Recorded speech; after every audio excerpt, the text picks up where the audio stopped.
like it's not on when we have a lot of things going on. Okay. Shh. Okay, we're going to start this meeting, but if I could have everybody just move in toward the center so we can get more people seated, and otherwise you're going to need to go back in room 15. If you have a space in your row, just move in a little bit. Okay, what a thrill this is to have everybody here. Thank you all for coming. I'm going to call the meeting to order, and we'll begin by saying the Pledge of Allegiance. I pledge allegiance to the flag of the United States of America and to the republic for which it stands, one nation, under God, indivisible, with liberty and justice for all. Will you please call the roll?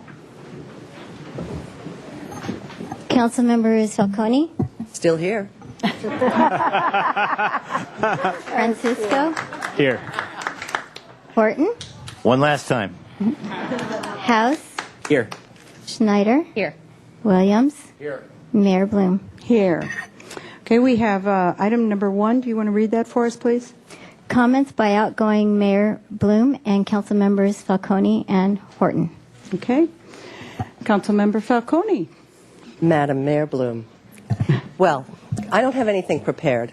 I'm just going to say a couple of brief words, and that is mostly thank you. Thank you to staff. Thank you to supporters. Thank you to all the wonderful people who gave me this opportunity. The last 8 years, I've had a ball, most of the time.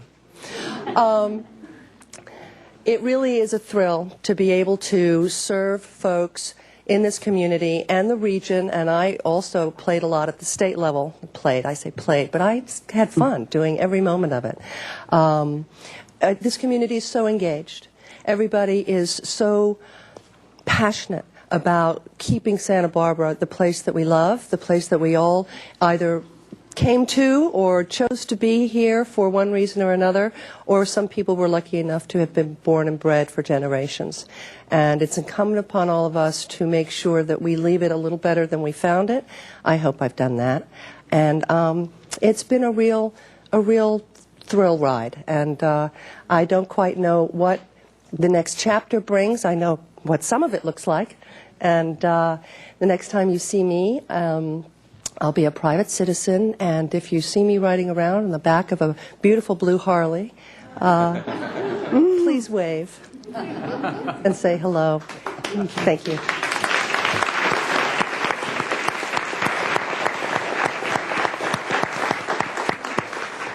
Mr. Horton.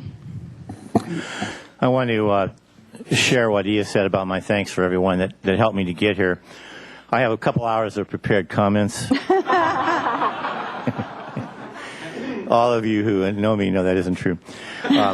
Anyway, I did want to express my appreciation for Mayor Harriet Miller, who recently passed away. Without Harriet, I wouldn't be sitting here today. 9 years ago, she took me to lunch and asked me to consider running for council because she thought my UCSB fiscal experience would be of use. And it has been, and I am forever appreciative to what Harriet did. The next thing I want to say is, for me, how rewarding public service has been, particularly for the city and for the rest of my career. I've spent about 35 years in nonprofit and public service work out of my about 40-year career. And the work here in the city has been some of the most rewarding of it all. In particular, I wanted to comment on my work with the City Council Committee on Youth and Children, the First Five Commission, the Housing Trust Fund for Workforce Housing, and indeed historical preservation for our Santa Barbara community. I'm particularly proud of the work I did on the Mills Act, which helps to preserve the community in many different ways. And that's been a great experience. I really encourage the young folks here and watching to participate in community service and in public service. The rewards are just greater than I can possibly tell you. And finally, I want to thank my wonderful wife, Eileen. Without her, none of this would have been possible. Thank you very much. Thank you. Yeah, you kept it nice and brief. I think Harriet would have been proud. She didn't like us making long speeches. Well, this is the last time for me to speak to you as your mayor, and this has been a whole year of laughs for me. The last solstice parade, last State of the City address, last DARE graduations, and on and on. And some people have asked me what my legacy is going to be, but I don't believe you have a legacy up here, because I believe that there's no solo acts in government. It always takes 4 votes to get anything done. So I want to thank my colleagues up here who we've had good working relations up here, and we've done a lot. I also don't believe we're defined by the difficulties we face, but how we face them. And I think history will smile on this council. This council has brought Santa Barbara back to the forefront of the environmental movement. We're in recycling, sustainability, energy, and so on. And this council has also begun the hard work of prevention and intervention in gangs. We've set up a permanent structure to stop gang membership on the whole South Coast, and we've also created a countywide plan to address the homeless situation. So I'm very proud of both of those things. We know our general fund is struggling, but the rest of our revenues remain strong, and this new council, the new council, when it gets up here, will have to address the falling revenues. I hope you will keep all of the employees on equal footing in whatever you decide to do. So all of these are works in progress. That's why we have a new council. And I want to thank our enormously talented staff for their work and for their support, the entire staff. We have a top-notch administrator in Jim Armstrong and excellent attorney in Steve Wiley, and I want to thank both of them for their hard work and for their support and their friendship. So for the new council, I do want to give some advice, and these two didn't do it, but if you want to chime in, you can, as I give them a little advice.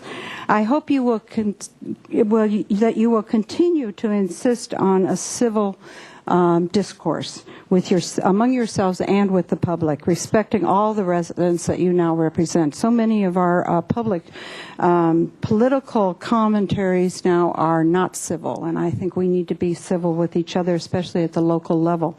And I also hope you will act according to your own principles. But keep an open mind, ready to admit that you might be wrong about something, and I've had to do that a few times. If you don't, you will create misunderstandings and increase criticism. So we don't want that to happen. And also the last thing, and I think we all do this, listen whether you agree or not. And hopefully you can acknowledge the parts you agree with so that you can come to some kind of agreement and working toward a solution. And that's the way we've been working up here. It's hard work, but if it's done right, it can be very, very rewarding, and it is. So I want to thank everybody for trusting me as your mayor. Being Santa Barbara's mayor has really been the greatest honor of my life. I have truly loved every minute of it, so thank you so much.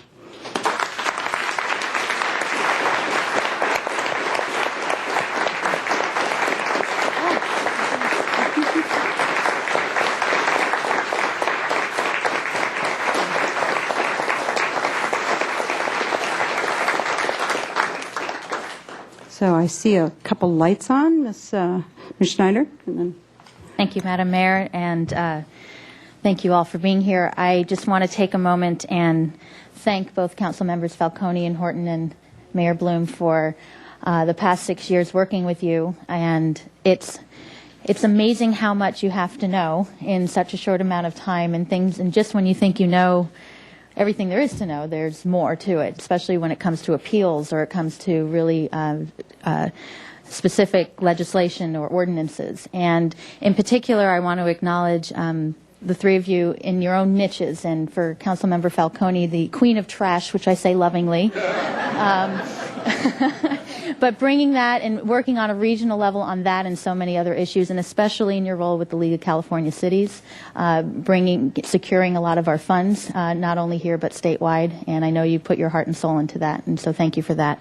To Councilmember Horton, the vision I have is the rail car by the station. You put a bunch of kids on it, and with you in your hat, in your conductor hat. But between historical preservation, rail, and the kids of our community, that's where you shine the best and the most. And thank you for that. And to Mayor Bloom, we have a green team and a sustainability process that I think is now working day to day as a regular process and regular ways of doing things in terms of saving energy and also saving funds, and you were the light at the front of that, and I really appreciate that. So even though I'm not quite in your seat yet, I was asked to present 3 letters of recognition. You can't just go empty-handed after 8 years. We always have to give these wonderful certificates out, but from the City of Santa Barbara, on behalf of them, thank you so much for 8 years plus years of service and for serving the city so well and with dignity. Thank you.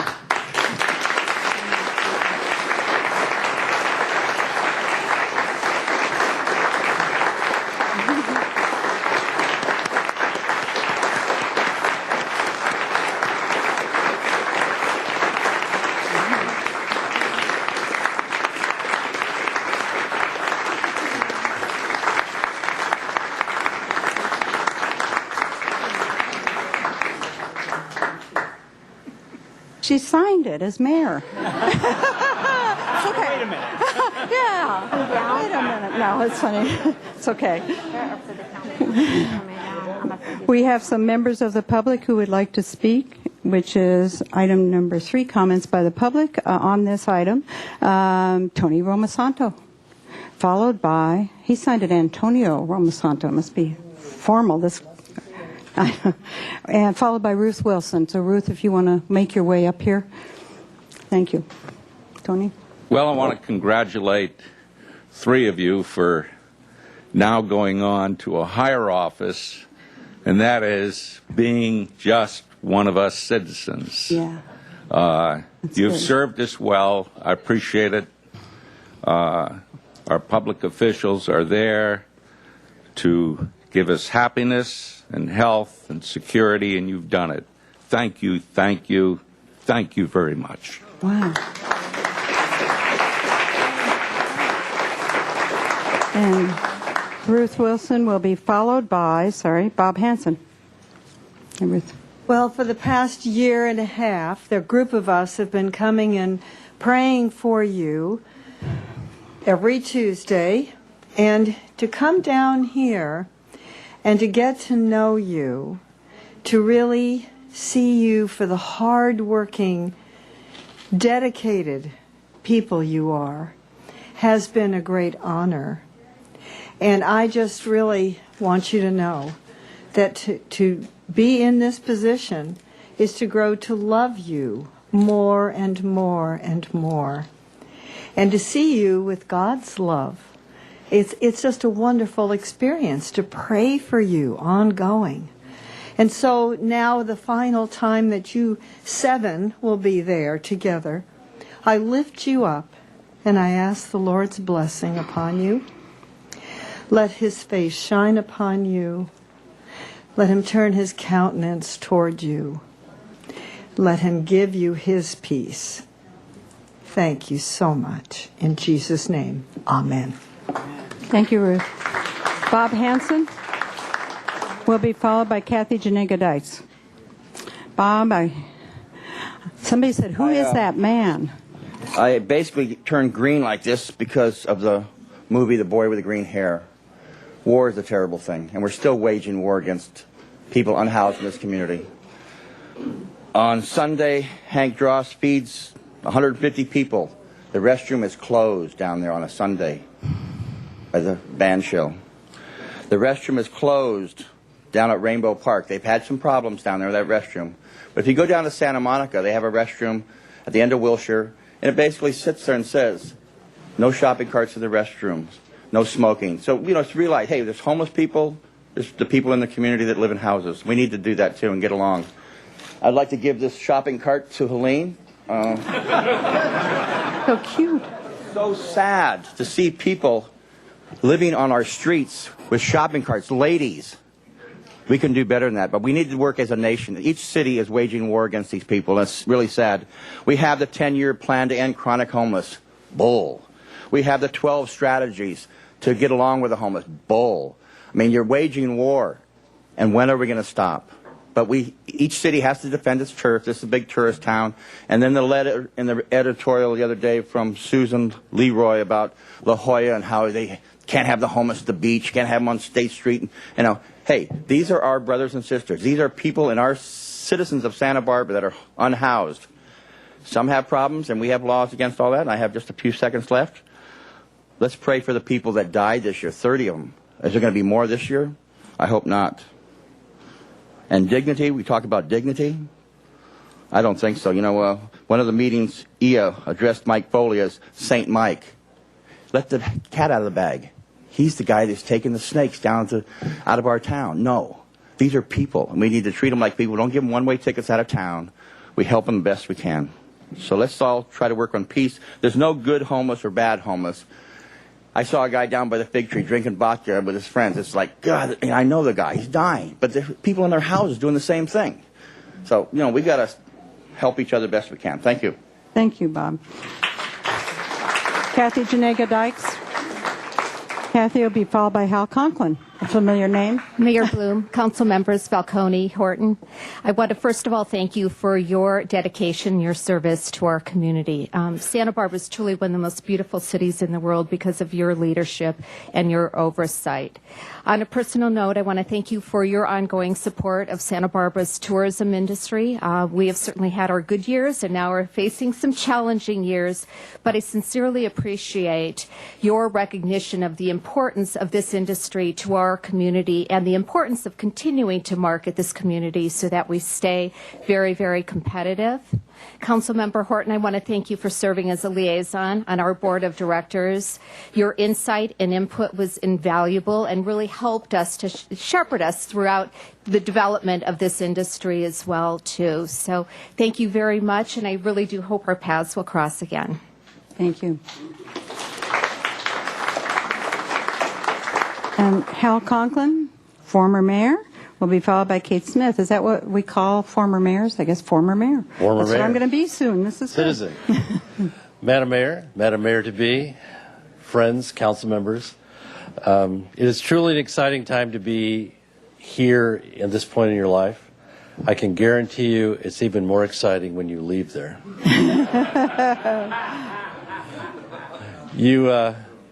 You have no way to know, for all of you who are coming into this office, the amount of commitment this job takes, the amount of time it takes. But you also don't know the incredible lessons that you will learn in your life by being here. I mean, the things that you get to know that you never even knew existed, the people that you get to know that really have an impact on the history of this community. But you're also a part of the history of the community. You've been a part of it for a short time or a long time, but it makes an impact that people will remember forever. And I know when I was here, I asked the question, who were my predecessors? And, you know, to my surprise, most people didn't know. Even the city clerk didn't know. So we back 20 years ago, in 1990, we began to compile every person we knew that existed on the city council from 1826 forward. And as of this morning, we republished this with the names of the new council members who are taking over. Ah, there you go. That's and nice. I just wanted to give copies to you for those of you going out, for those new coming in. And it's a great compilation of the entire history of everybody who's ever sat in this dais or the one that preceded it. So it's wonderful. It's my pleasure to give it to you, and congratulations as you join us as citizens and to the new who are coming on and take their spots. So thank you very much. Thank you.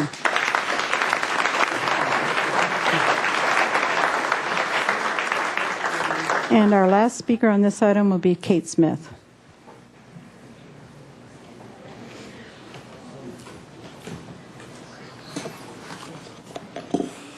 Mayor Bloom, members of the Santa Barbara City Council, this is the last time I will speak to you as Kate Smith, God Bless America. I have been before this council just about every week for the last year, with sometimes very personal issues, but mostly as an education reform activist affiliated with the International Center for Educational Leadership and Social Change. Today, I rise to this public podium to appreciate outgoing Mayor Marty Bloom. Thank you, Kate. Mayor Bloom was a teacher at Roosevelt School in 1993 when I enrolled my children, and I met Marty Bloom when I worked on Rebuild Roosevelt. My husband met her husband under very different circumstances. During the last year, every Tuesday, I would begin the day at the Board of Supervisors and then appear before Mayor Bloom and this council to share the esoteric nature of my work to expose school corruption and reform education. Marty Bloom was always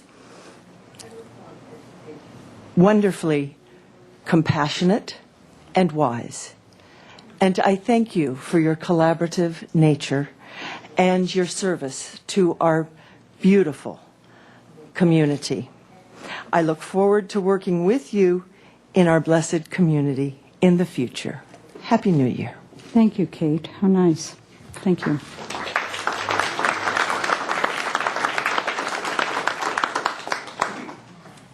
So does this mean I can step down now? I've been kidding that I don't have to defend the Constitution ever again, but that's just that oath that you have to take. I really will continue to defend the Constitution and to love this city, so thank you so much. Daz, did you want to say something? You've been sitting there quietly? I know those are first for everything. I just wanted to say things more on a personal note about the time that we've had together. When I first joined this council, I didn't know you all that well, and I know that that was also one of the reasons why it wasn't always all that fun when things started off. But I feel enormously blessed and thankful and honored to have served with you three. I feel like we have weathered enormous budget challenges and health problems and personal tragedies to do incredible things for this city in terms of its environment, in terms of making strong investments in its future and its economy. And I feel like that has happened because we transcended the politics of the moment and became friends and allies and colleagues. And I just am very honored to have served with you. Thank you. Well, it's time to step down, I think. Oh, you too. Remember Harriet, 4 words and she was done. So whatever that was. Grant. To all three of you, I just want to say thank you for your service. And it has really been an honor to serve with you on this city council. And I agree with Das. This has been very productive, and I've very much enjoyed that. And I hope the folks who are watching today and the ones that are here in this audience will appreciate, and I'm certain that you do because you wouldn't be here otherwise, but to really appreciate what it takes in this position. And to be able to work together as we have on these different issues has just been really remarkable experience. And well, anyway, I hope you'll all join me in thanking these three for their service to the City Council of Santa Barbara. Might as well. Well, we got one more.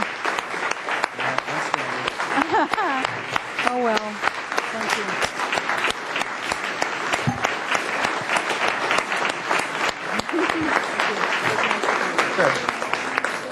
Okay, Dale. Marty, I try to be a man of few words, but I decided to extend your mayoralty for a few more seconds.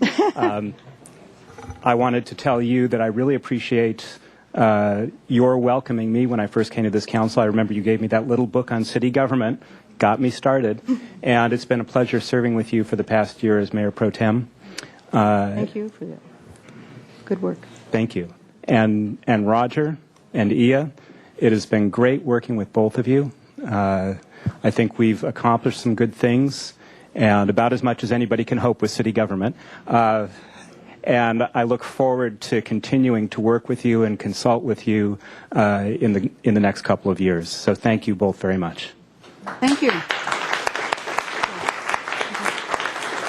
Yeah, this could never end. We could just keep I know, going. it's interminable. You can't get people to stop.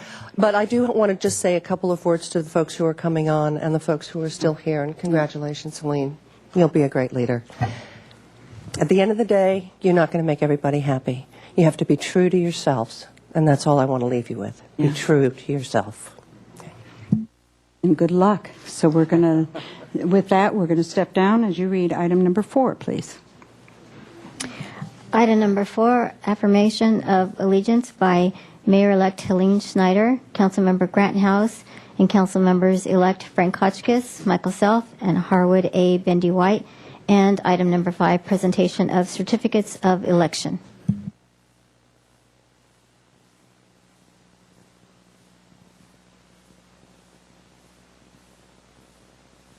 You guys could just back up a tab. Yeah, back up a tab, and then kind of rounded there. Maybe a little bit over here. There you go. That way they can take pictures, plenty of pictures. Maybe a little bit more space here. As the City Clerk Services Manager, it's my honor to present the oath of affirmation to all 5 of you this afternoon. At this time, I'd like to ask Mayor-elect Schneider to step forward, please. And if you would please raise your right hand. Do you solemnly swear or affirm that you will support and defend the Constitution of the United States and the Constitution of the State of California against all enemies, foreign and domestic, and that you will bear true faith and allegiance to the Constitution of the United States and the Constitution of the State of California, that you take this obligation freely without any mental reservation or purpose of evasion, and that you will well and faithfully discharge the duties upon which you are about to enter as mayor? I do. I'd like to present you with your certificate of election, and I'd like to congratulate you.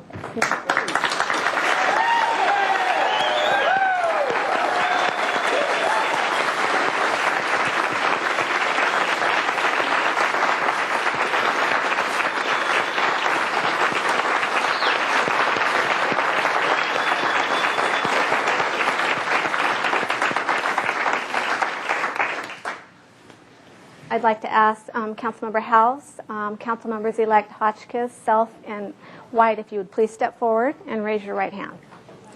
Do you solemnly swear or affirm that you will support and defend the Constitution of the United States and the Constitution of the State of California against all enemies, foreign and domestic, and that you will bear true faith and allegiance to the Constitution of the United States and the Constitution of the State of California, and you take this obligation freely without any mental reservation or purpose of evasion, and that you will well and faithfully discharge the duties upon which you're about to enter as council member?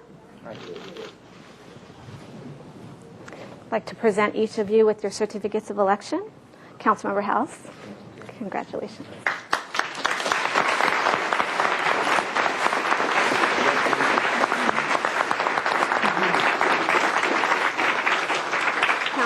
Councilmember Hotchkiss, your certificate.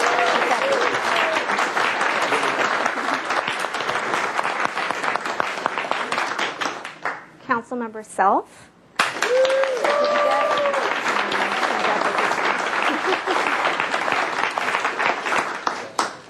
And lastly, Councilmember White, your certificate. And congratulations.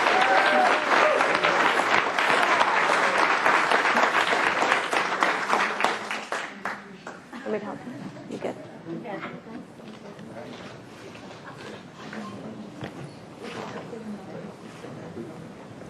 Quiet. Yeah. You guys need to rearrange. Okay.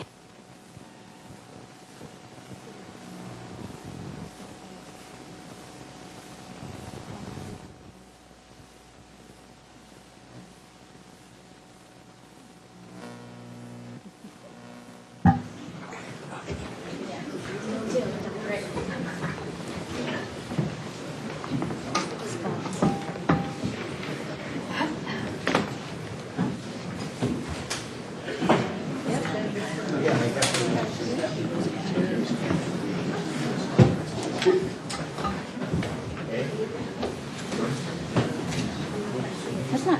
Hold on.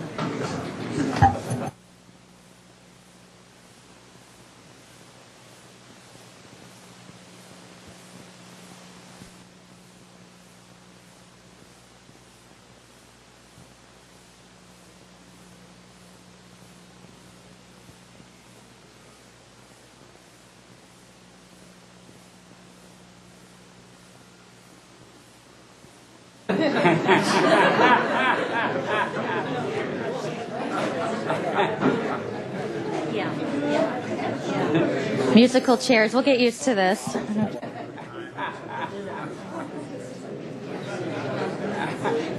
Frank, it's this one. This one, Frank. Right there.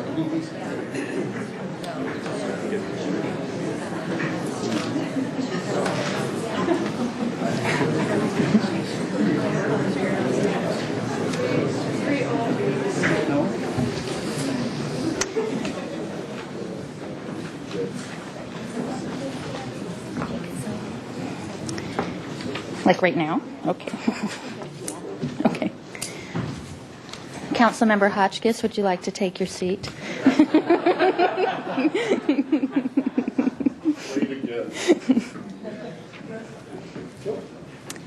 So here we are, the 2010 Mayor and City Council. Welcome, everybody. Thank you.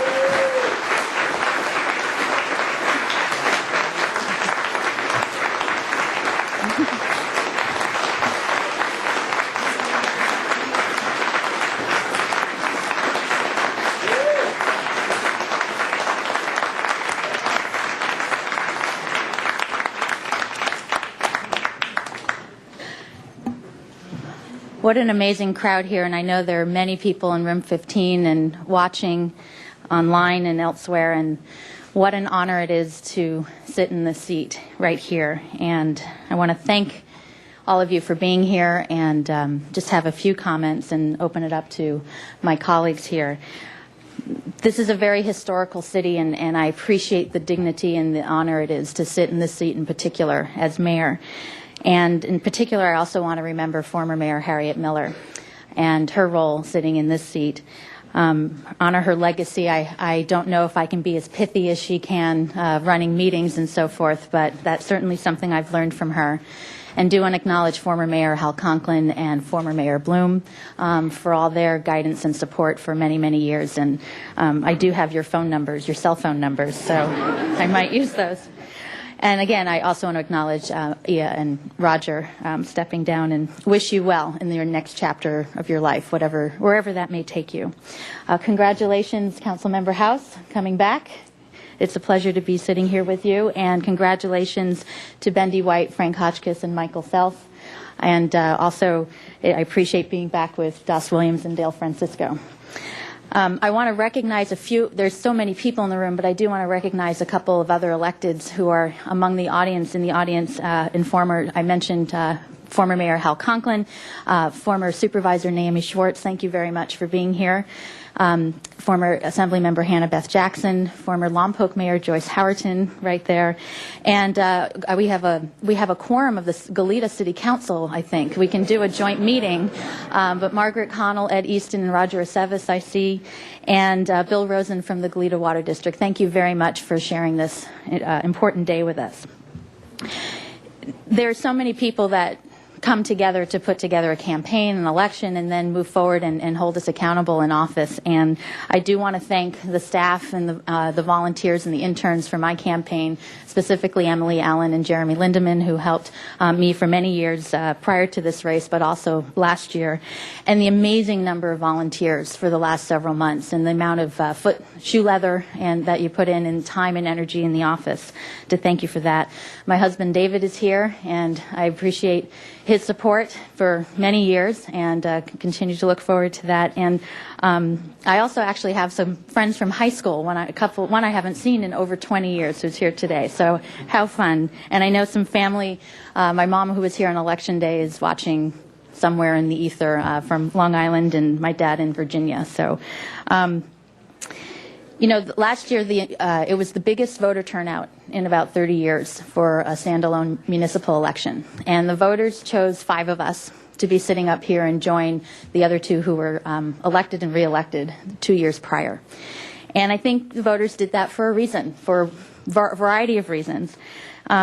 We have a lot of challenges before us, and some have already been mentioned. The economic recovery, we need to look to see how we can achieve that goal sooner rather than later, dealing with public safety and reducing youth violence, dealing with mental illness in our own community, how homelessness affects our community, not only the people who are without homes, but the businesses and the residents of our area, dealing with our environment and continuing our ongoing leadership and its stewardship. And then we have long-term planning in the general plan update this year. So it's a big year in front of us. So, and I expect our voters and the residents here to have all 7 of us do our homework, engage in healthy debate, and most importantly, to be productive and get things done. And I think if we spend our time mostly arguing and bickering and focusing on things we disagree upon, all of us fail as a community. And it's when we really focus on our common ground, on finding that kernel of truth that at least 5 of 7, hopefully, can, or 4, depending on the vote, can, get together, but do it with dignity and respect, and knowing that everyone's doing this because they love this town and they want to do what's best for everyone. And I look forward to the diversity of ideas that are here in front of us to try to find new, innovative solutions to the challenges that face us. This position as mayor in particular, I've already found out since the election, is very special. And when I was back home back home where I grew up with family on the East Coast, it was kind of funny. A lot of them say, "So where do you live now?" And it's like, well, I live at home. And it's a different perspective on the East Coast, and thinking, but they look to Santa Barbara as not as a big city, because we're not a big city. We don't want to be a big city, but big stature and the importance of this position, and because it's the city of Santa Barbara. And I think the residents also, look to that in the same way. And so I really take that to heart, and I take that position very seriously. A lot of other people have asked me, why do you want to be mayor, especially in these tough times? And I tell you, I'd rather be nowhere else. This is an incredible place, and I'm so proud and honored and grateful to be here today. And thank you for being here, and I look forward to a productive year full of exciting challenges, and who knows what will come before us, but I look forward to every minute of it. Thank you.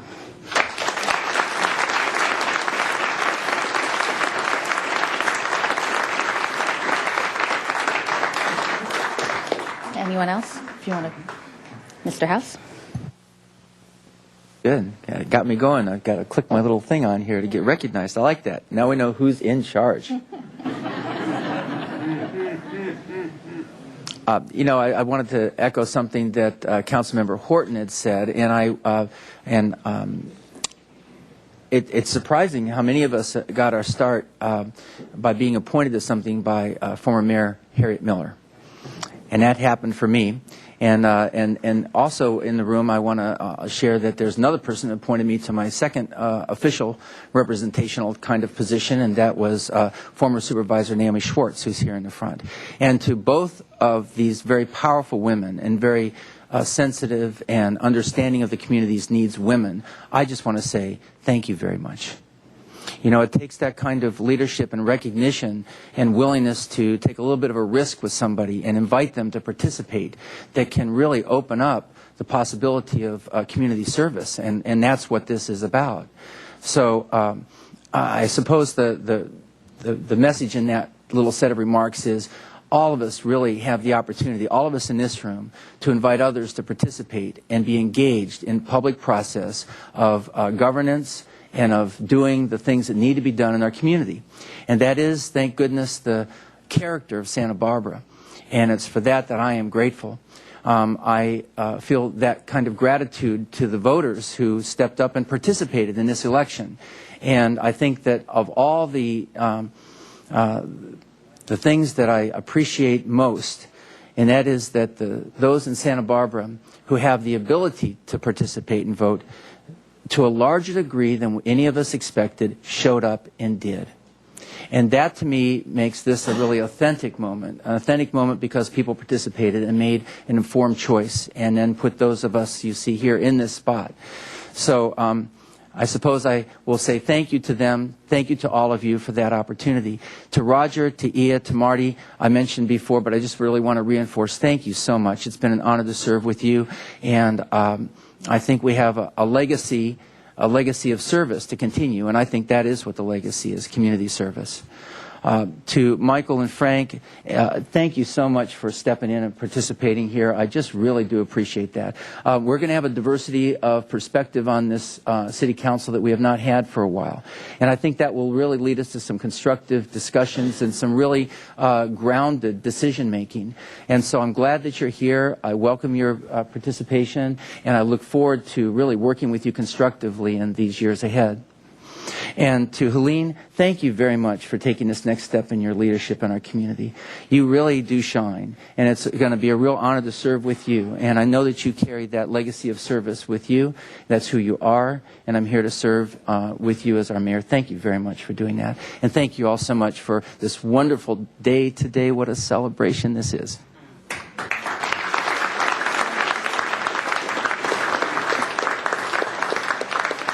Mr. White. Thank you, Madam Mayor.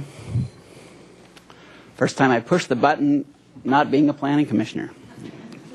I join those that have spoken already to thank Roger, Ia, and Marty for your years of dedicated service to this city and great modeling for us who are following you and for those that follow us. The last 8 months have taught me that it takes a community to create a council member.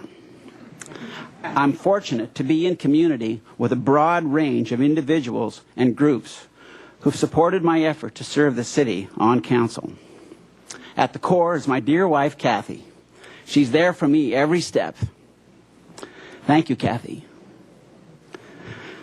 As a Santa Barbara native, you folks are stuck with listening to a little longer list of family members that are here that have helped me right here in Santa Barbara. To a person, they've given encouragement, dollars that were hard to come by, and to help me get started. Harry and Kathy Snow, and I see Big Kathy in the front row, and Betty Williams, our family elders, are here. Our son and daughter-in-law, Sky and Lori McGinnis. Sky and Lori's other parents, Mark McGinnis and Seaburn Zorthian. And the stars of my campaign ad, Larkin and Helena McGinnis, are here as well today. My brothers and sisters-in-law, Rod and Marika, Gil and Doreen White, my brother Richard, nephews and niece, Mike, Stuart, Michelle White, Jeff and Alexa Avila. It goes on and on. The Bjorklunds, and they're all here, folks, and I really feel blessed with it. And let's not forget my cousin Mary Dora, who helped me walk the San Roque area, otherwise known as the Bermuda Triangle of precincts. And those of you that worked with Mary on the Garden Club or fundraising for the Granada know that when Mary speaks, you best listen. And I know I did well in the San Roque area as a result of her efforts. I'm particularly grateful to Santa Barbara's mayors, Sheila Lodge, Hal Conklin, Harriet Miller, and Marty Bloom, who endorsed me early and gave me traction for this project. I also was lucky enough to have Jeremy Lindemann and Emily Allen join my campaign and lead me through the steps of running a campaign, somebody who'd never done this before. I owe special thanks to friends and colleagues who care about this passionately about the city, but who have a broad range of philosophical orientations. And I'm talking E.J. Bora on one end and J.J. Hollister on the other. I'm talking Dan Secord and Das Williams.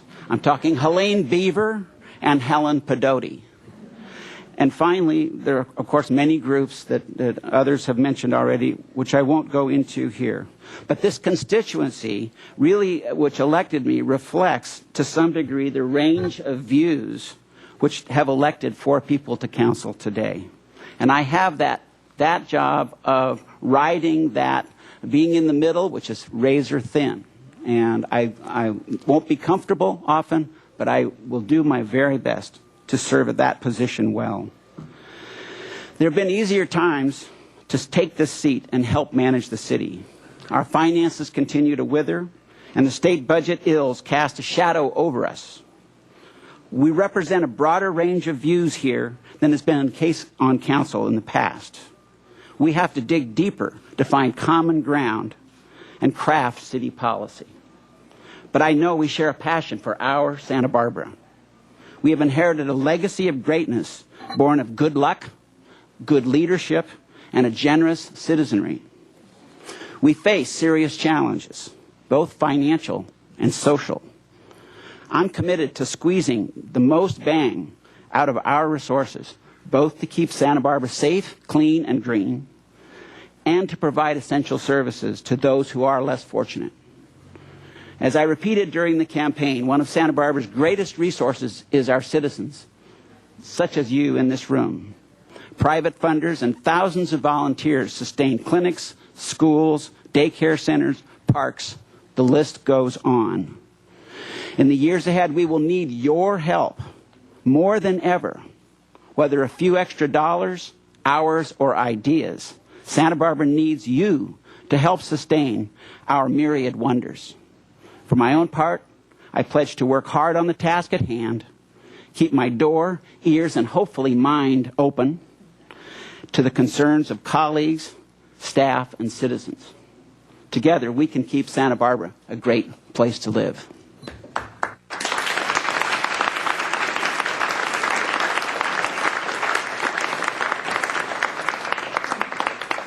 Mr. Hoskins.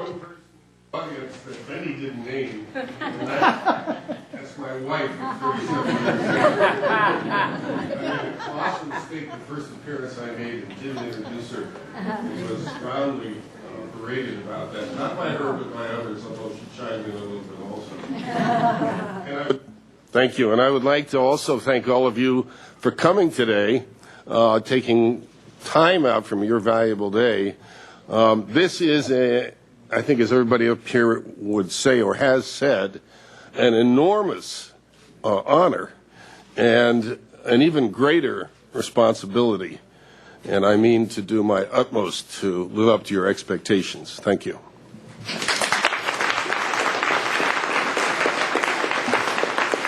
Councilmember Self. Else here? Oh, there. Okay, we got to learn some of these things. Madam Mayor, I am so honored and happy to be a council member. This is a wonderful city, and I am very thankful to be in this position. I think we are at a point in our history in this city where there are going to be a lot of important and hard decisions that need to be made. And so if you're looking to be up here to be a popularity contest winner, it's probably not going to happen. When I decided that I wanted to run for council, probably nobody was more surprised than I was. But I feel very passionate about watching the city these past years and wanting to have some input and a voice for other people. And now we do have comments that are going to be coming from all the community, and I think that's very healthy. And so I'm looking forward to it. I generally get along very well with people, and I'm looking forward to expanding those skills. And I would like to thank Jim Armstrong for having his staff give us orientations. It was brief, but it gives us a really good overview to prepare us to better legislate in your behalf. And I want to thank my dear husband, John, who was pretty surprised about this too, but he swung into it. He's my best friend and was great help, as were many others. And I want to thank the city of Santa Barbara for electing me, and I will do my best to serve you all, and I hope that you will be contacting me with your concerns. I really look forward to that part of it, because I'm one of those people who wants to know everything about everything. And I don't know if I'll live long enough, but I'm going to keep trying. So thank you very much. I love this city and look forward to just digging in. Thank you.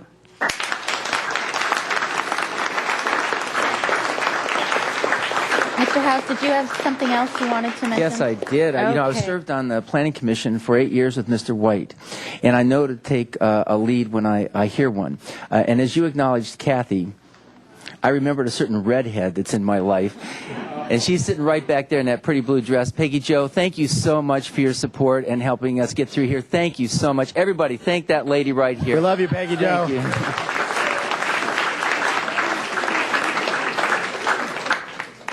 Okay, thank you. We have item number 8. Item number 8, presentation of poem by City of Santa Barbara Poet Laureate. Here's your cue, Mr. Starkey, and it's good to see you. This is, I believe, the 3rd installation of council members that a Poet Laureate has come to us. So, Well, I'm looking forward to it here. And thank you all for having me, new members, old members. I'm not sure if everybody wants to hear a poem right now, but that's what you're going to get.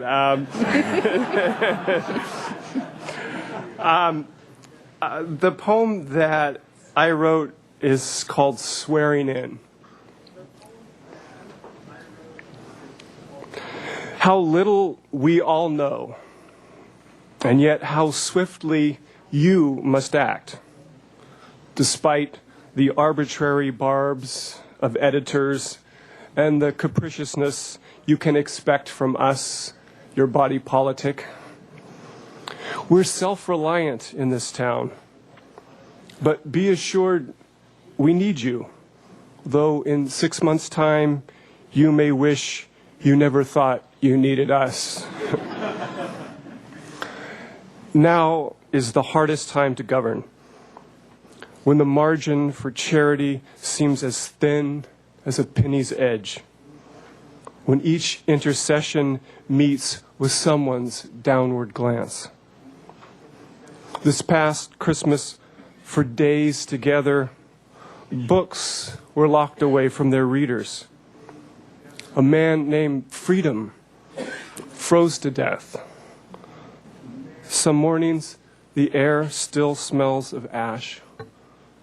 So it is important that we gather here amid the sighs and rustling, the smiles and crossed arms, the ruminating about what's to be cut, what will survive. Because no hard choice will go unwept. These oaths betoken your courage, and our hearkening after your promises means we still care if they are kept. Thank you, congratulations, and good luck. thank you.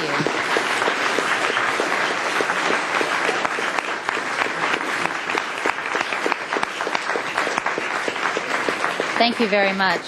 It's our Poet Laureate, David Starkey, and you've been doing such a great job. Thank you so much. We now have comments from the public. So we have first David Pritchett, and will be followed by Monica Jones.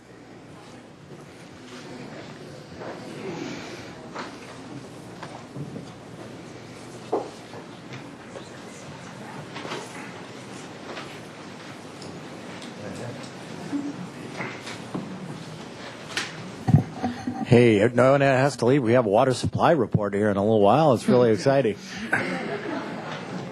Or your speaker's exciting. Mr. Pritchett.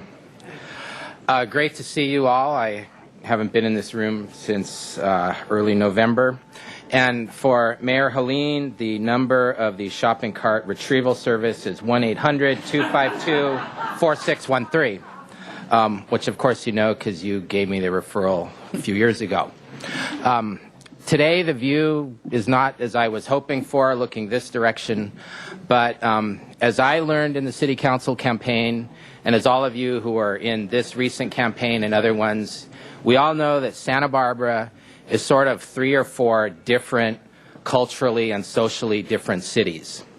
And as Marty Bloom told me and other people off and on for years, people on the council need to represent everybody in Santa Barbara, whether they voted for you, whether they voted at all, whether they contributed small or large to your campaigns.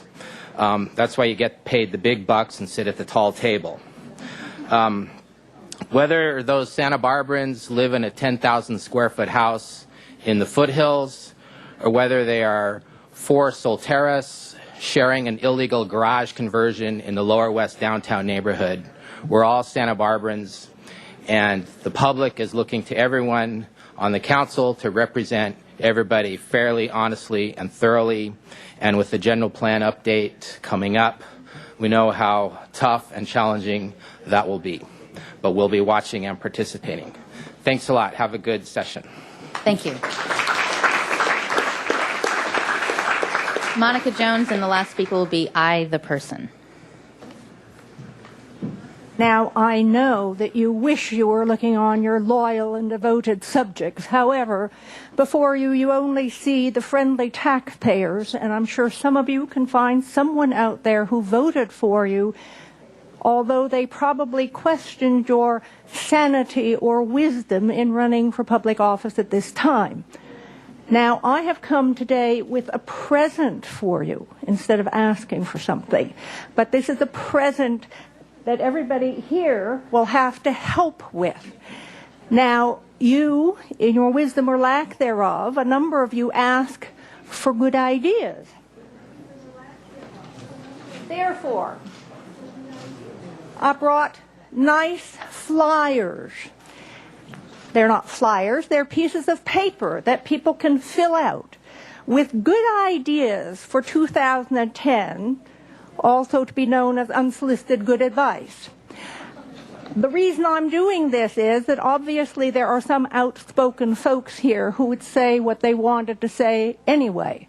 However, I learned in raising money for the pool for the last many months that there are people who are not brave enough to say what they think. These are citizens who have complained to me about this and that and say nothing changes. There are people who have day jobs for the city and are afraid of whistleblowers. There are part-timers who wished someday they could be full-timers but are afraid to say anything. And there are folks who would like to get a job but also may have good ideas and therefore who are unwilling to say things. So, everyone here is welcome to pick one of these up. My idea is that if you had a good ideas box at the City Council, you could have it on your website so people who are brave enough to be identified by name could send you an email. For those who wish to remain anonymous, you could have a box downstairs in the clerk's office where people could simply drop in a letter, or people could spend 44 cents and send something into you. But I think there are a lot of good ideas in the community that you don't hear because people aren't brave enough to speak up. So I hope the folks that are here today will take one of these or fill it out while you're here, and you can all fill out one yourself anonymously, and then it will just be distributed among all of you. But I wish you all the very best, and I hope the citizens of the city will help you too by trying to help you come up with good ideas. Thank you very much. Thank you, Monica.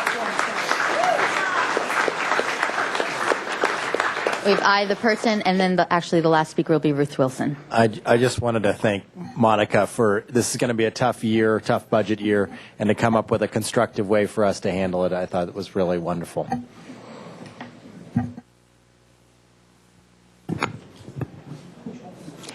Mayor Schneider, members of the Santa Barbara City Council, I am I, A-I-E. I am I, the person. When joined by others, I becomes we, the people. When we, the people, embrace an idea whose time has come, there is nothing more powerful in human form. This is my doctoral dissertation, started at UC Berkeley in 1973. This year, on a world stage, I will speak truth to power. Truth will out, justice prevails, and love conquers all. Truth, justice, and love are in eternal conflict with humorless arrogance, illusory prestige, brute force, and primeval stupidity. My work for education reform and school corruption exposure is online at sbschooltalk.com. But from now on, at this public podium, I will be a proactive person with a dramatic flair and a joyous nature. I am returning to my Dharma as a seasonal celebration producer. I worked with former Mayor Harriet Miller on Kids World. I was a member of the board of directors, and I designed and implemented the grassroots fundraiser, the Handprint Tile. Hani Sonquist loved my festivals, and 18 years ago, because Star King had initially constructed a play park there, I bought a Bud Bottom sculpture to honor Star King, Sarah Folsom Foote, and Hani and Rachel. I am returning to my work that started years ago, but was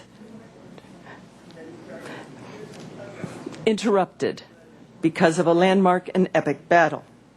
The Harvest Festival and Apple Fair was produced in conjunction with the Parks and Recreation, your Parks and Recreation, and the schools.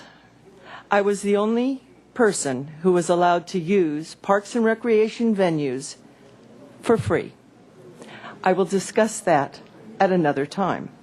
My Spring Festival and Flower Fair was produced at the Rose Garden with Teacher of the Year, Pamela Holst, and it was featured in the Cara Moore calendar.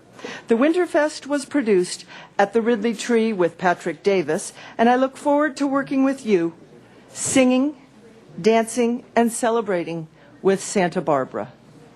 Thank you. Thank you. Ruth Wilson would be the last speaker. Madam Mayor, City Council members, I really believe that God has placed you in this position that you're now in. And it's a very important time.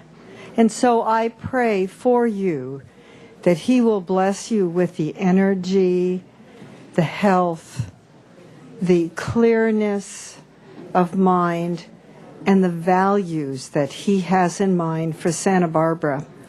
I recommend as a guide the Holy Bible. And on this one scripture I'd like to leave you with today. It's in Timothy 3, verse 17. Well, actually 16. All scripture is God-breathed and is useful for teaching, rebuking, correcting, and training in righteousness, so that the man and woman of God may be thoroughly equipped for every good work. And yes, as many of you have alluded to, there will be hard times. You won't win popularity contests, but God will bless you. Follow His path. Amen. Thank you.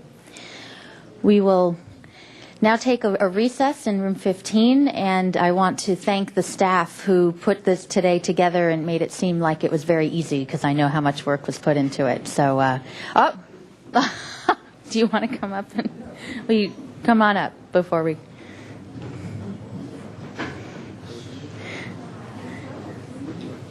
This is a Please city that introduce yourself for the record. Pardon? Please introduce yourself. My name also. is Kurt Pickering, Yep. and I've been a resident here for 21 years. This is a city that I love very much, and I'd like to honor you with a Santa Barbara Breakers jersey. I will say that's quite a few letters on the back, so it's kind of hard to squeeze on there. But thank you so much. And then also would love to honor Mayor Marty Bloom for her efforts. And this is number 24, Kobe Bryant, who's the greatest. You're number 24?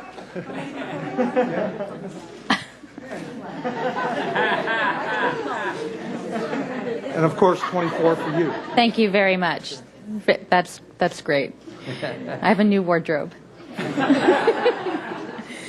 Thank you. Okay, now we're going to take a short recess and back in room 15, and we'll come back and actually get some extra work done with the new council. Thank you very much.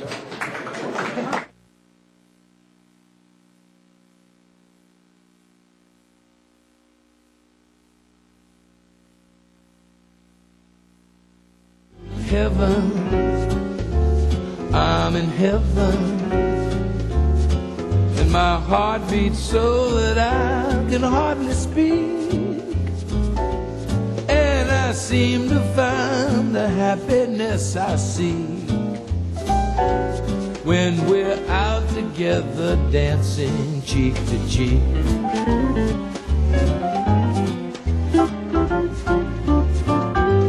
Heaven, I'm in heaven, and the cares that hung around me through the week seem to vanish like a gambler's lucky streak when we're out together dancing cheek to cheek. Oh, I love to climb a mountain and reach the highest peak, but it doesn't thrill me half as much as dancing cheek to cheek.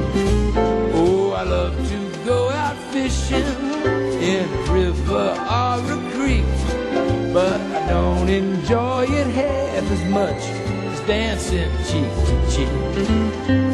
Dance with me, I want my arms about you, the charm about you will carry me through to heaven. I'm in heaven, my heart beats so that I can hardly speak, and I seem to find the happiness I see when we're out together dancing cheek to cheek.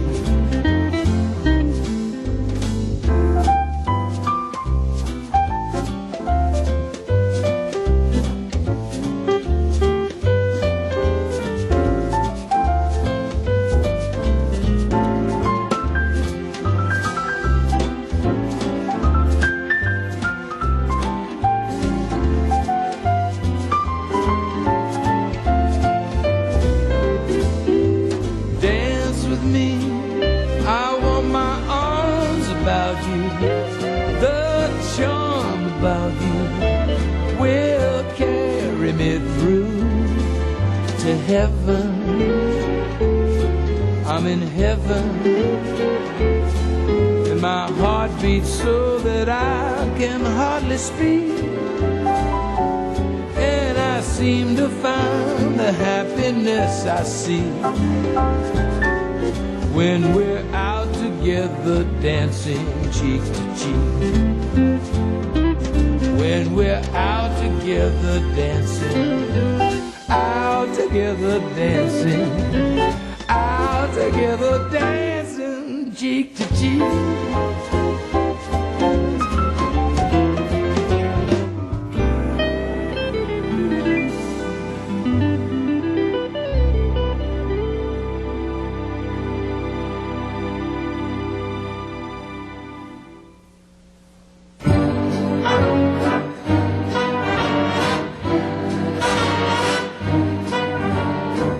Every morning, every evening, ain't we got fun? Not much money, oh but honey, ain't we got fun? The rent's unpaid, dear, we haven't a car, but anyway, dear, we'll stay as we are. Even if we owe the grocer, though we have fun, tax collectors getting closer, still we have fun. There's nothing surer, the rich get rich and the poor get poorer. In the meantime, in between time, ain't we got fun?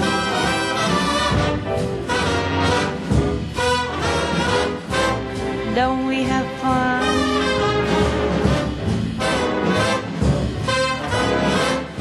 Still we have fun.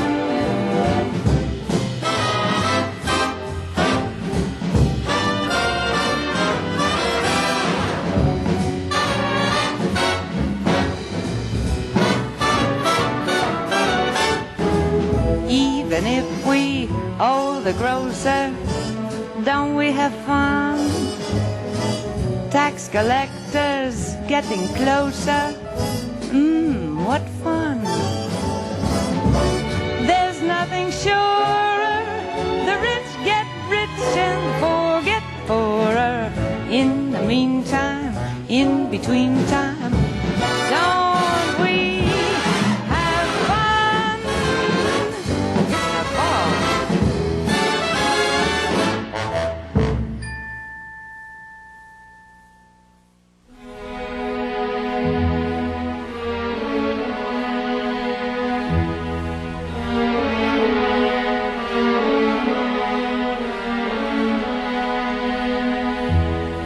Love is funny, or it's sad, or it's quiet, or it's mad. It's a good thing, or it's bad,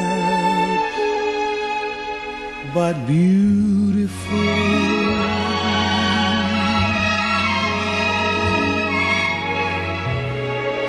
Beautiful to take a chance, and if you fall, you fall. And I'm thinking I wouldn't mind at all.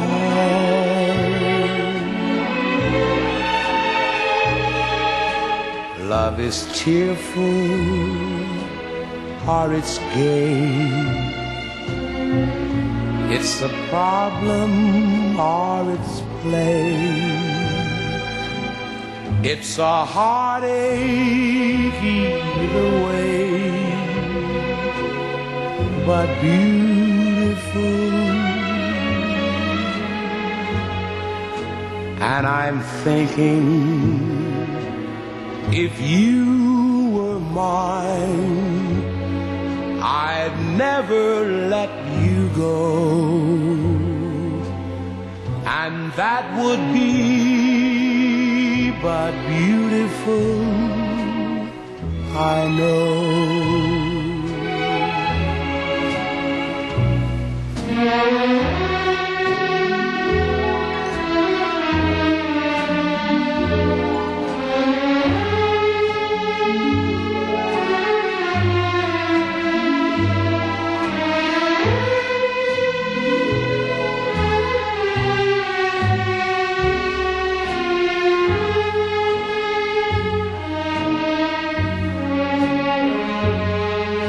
And I'm thinking, if you were mine, I'd never let you go, and that would be but beautiful. That would be but beautiful. I know.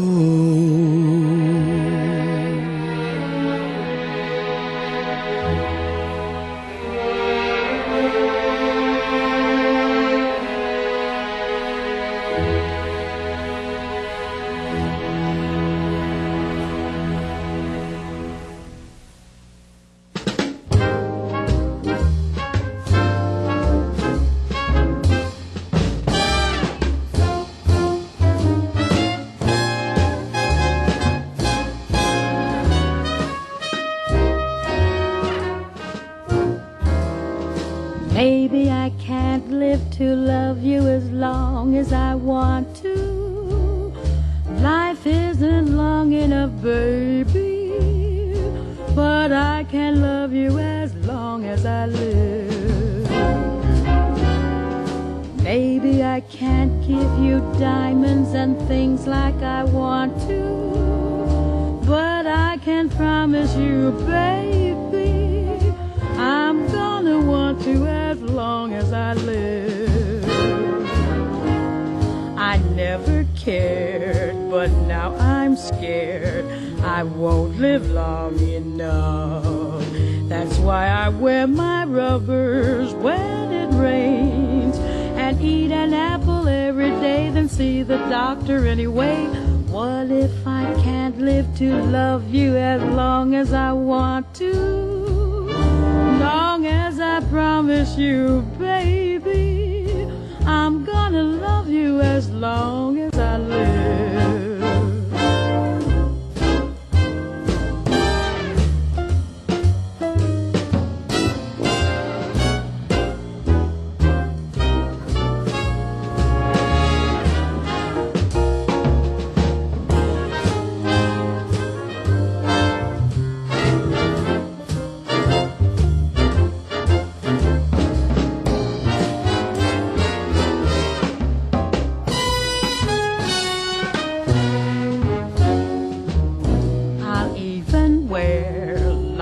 Underwear when winter breezes blow. I'm gonna take good care of me, because a sneeze or two might mean the flu, and that would never, never do.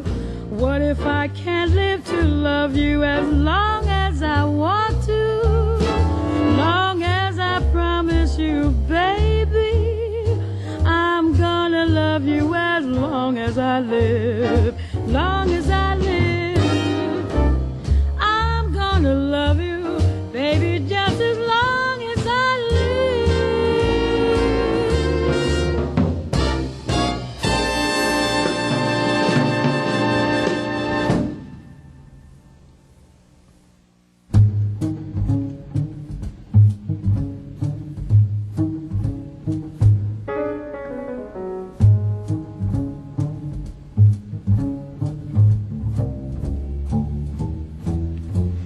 I can be happy, I can be sad, I can be good, or I can be bad. It all depends on you.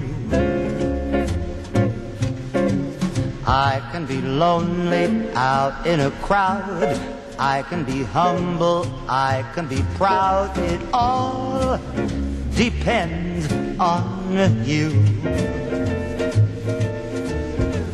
I can save money or spend it, go right on living or end it. You're to blame, honey, for what I do.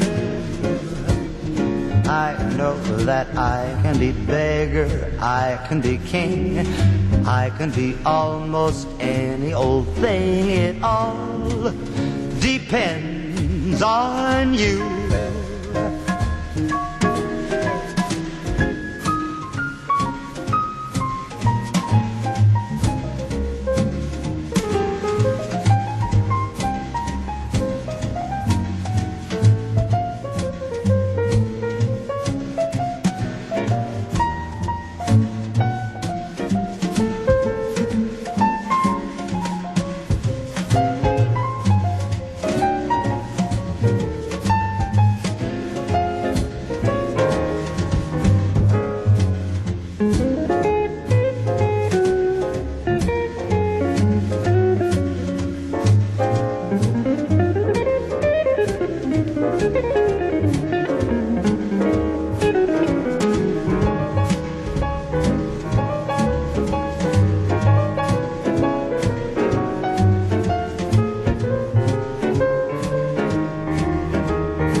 should take the word of others you've heard.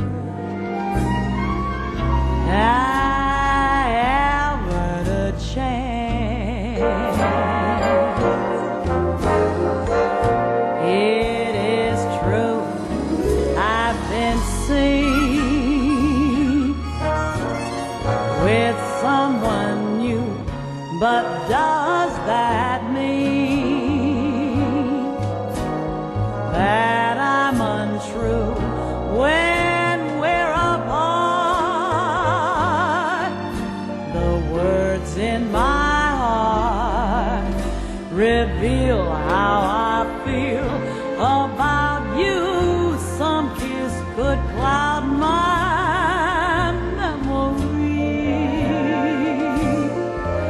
and other arms may hold a thrill. But please do nothing till you hear it from me. And you never will.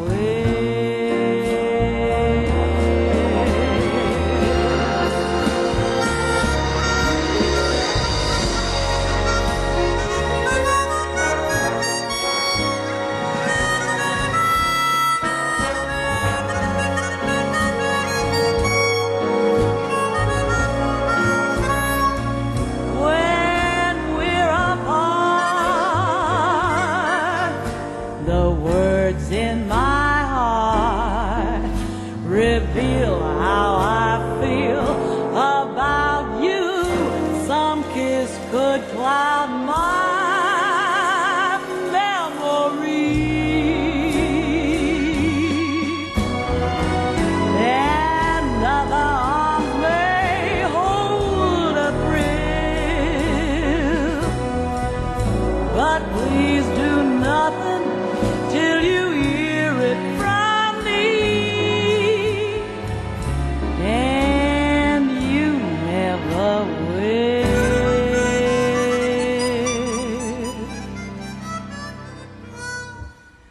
Do nothing till you hear from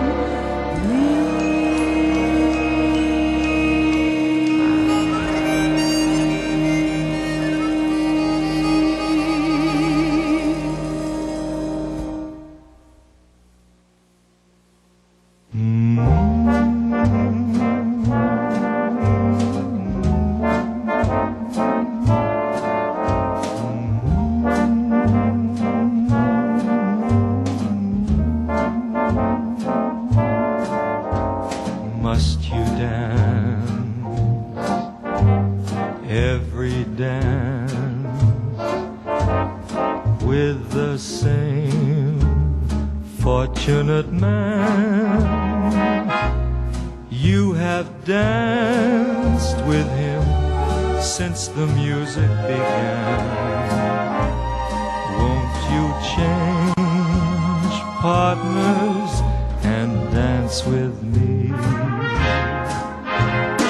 Must you dance quite so close, with your lips touching his face?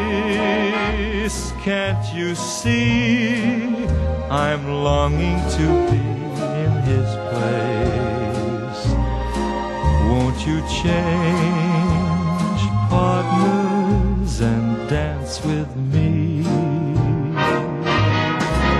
Ask him to sit this one out, and while you're alone, I'll tell the waiter to tell him he's wanted on the telephone.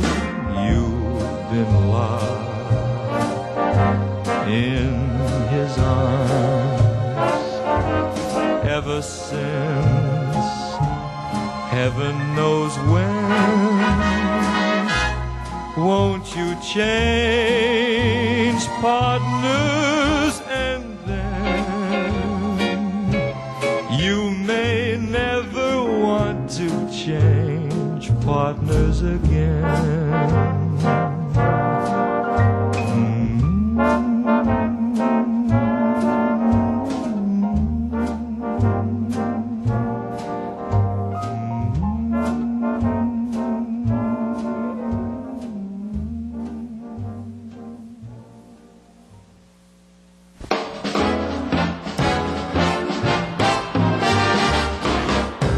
such a bad thing to run away from my mother, right into the arms of a lover.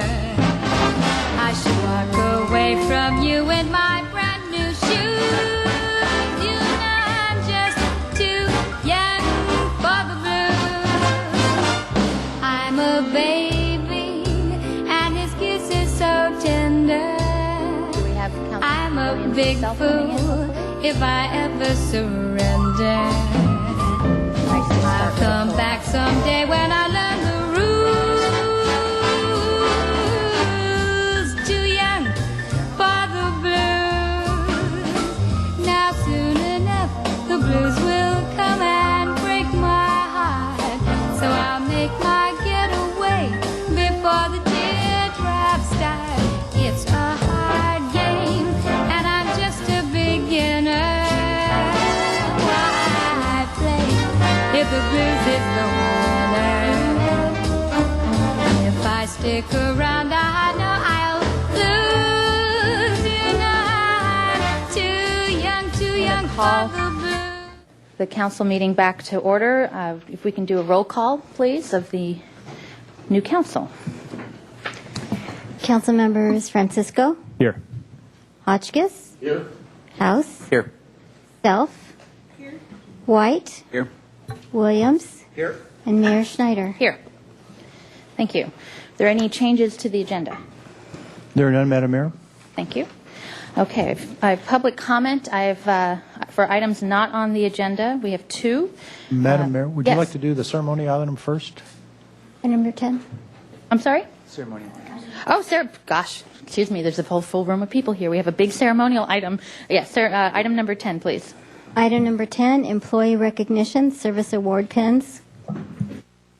Yes, Madam Mayor Schneider and members of the City Council. As you know, every month we recognize those employees who are celebrating important anniversaries with the city. And this month we're recognizing 24 employees, and a quick calculation shows that that represents 230 years of service to the community. And I'd like to read their names into the record, and we have one employee who's here to receive his 30-year pin. So first, with 5 years, our city clerk, Cindy Rodriguez. Lauren Gnosis, our senior building inspector in community development. David Miles, senior plans examiner, community development. David Berkovich, who's a firefighter. Corey Cloud, fire engineer. Rich Grigoli, who's a firefighter. Dean Milan, firefighter. Brandon Page, firefighter. Spencer Simmons, firefighter. Chelsea Swanson, associate transportation planner. Sal Cornejo, who's a grounds maintenance worker in Parks and Rec. Gabriel Carataccia, who's a grounds maintenance worker 2 in Parks and Rec. Juan Olmedo, grounds maintenance worker 2. Jean Meehan, who's an airport operations assistant. Billy Petrini, harbor patrol officer at the waterfront. And Jeremy Denton, who's also a firefighter. With 10 years, we have Matt Gritt, who's a firefighter, and John Thompson, who's a police officer. With 15 years, Penelope Tinker, who's a records technician in community development, and Dana Orr, senior waterfront maintenance worker at the waterfront. With 20 years, Jackie Hill, library assistant 1, and Glenn Oman, who's a custodian at the airport. We have 2 employees this month that are receiving 30-year pins. One, Mark Hawkins, who's a senior grounds maintenance worker at Parks and Rec. Because of we figured the council meeting would go late today. He's going to be here next week because he starts work, I think, around 6 o'clock in the morning.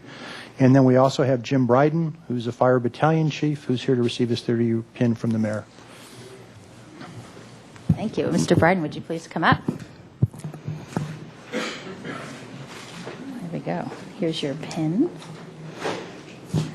It's an honor to do this on my first day. So, James Bryden began his career with the Santa Barbara City Fire Department on January 26, 1980, after gaining valuable experience with the Santa Barbara County Hot Shots. Jim has worn many hats during his tenure with the SBFD. He started as a firefighter and quickly promoted up through the ranks, serving as an engineer for 4 years and then to fire captain.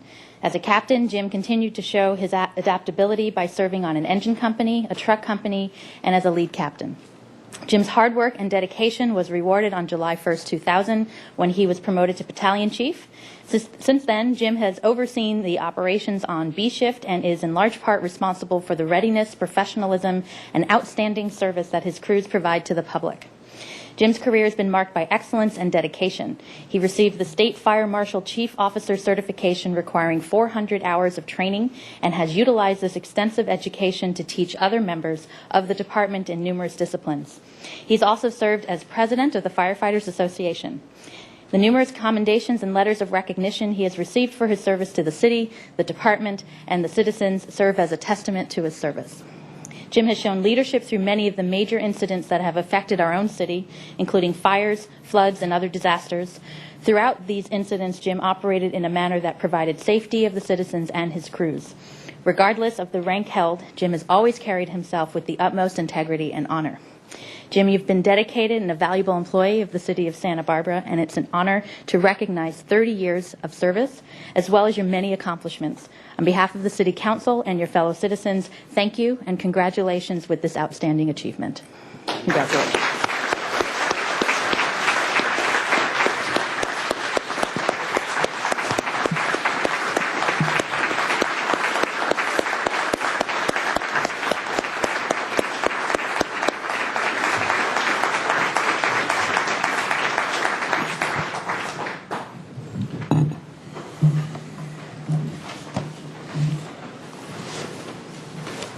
Well, 30 years ago, I didn't need these. I know that much.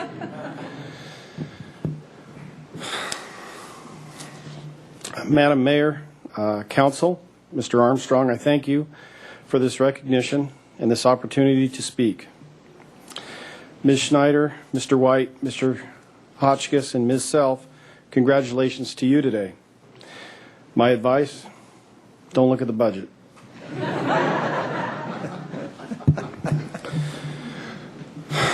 Hero. Hero. A moniker often used today in today's press, much too often. A word firefighters are seldom comfortable with. Today, I'd like to say thank you to some of the folks that do their jobs day in and day out, which enables us as firefighters to do ours, often resulting in that word again, hero. Matt Gruhl and your co-workers at Motorpool, thank you for keeping our fire trucks maintained. To all of you, too many to name, at Building Maintenance, thank you for working on and fixing our fire stations. To all those that clerically help at City Hall, especially those in payroll, thank you for your tireless work. To the many police officers we work close with that protect us in tenuous situations, thank you. To the folks in IS, especially Steve, for keeping our computers running proficiently, although I sure seem to get a lot done when they're down. Thank you.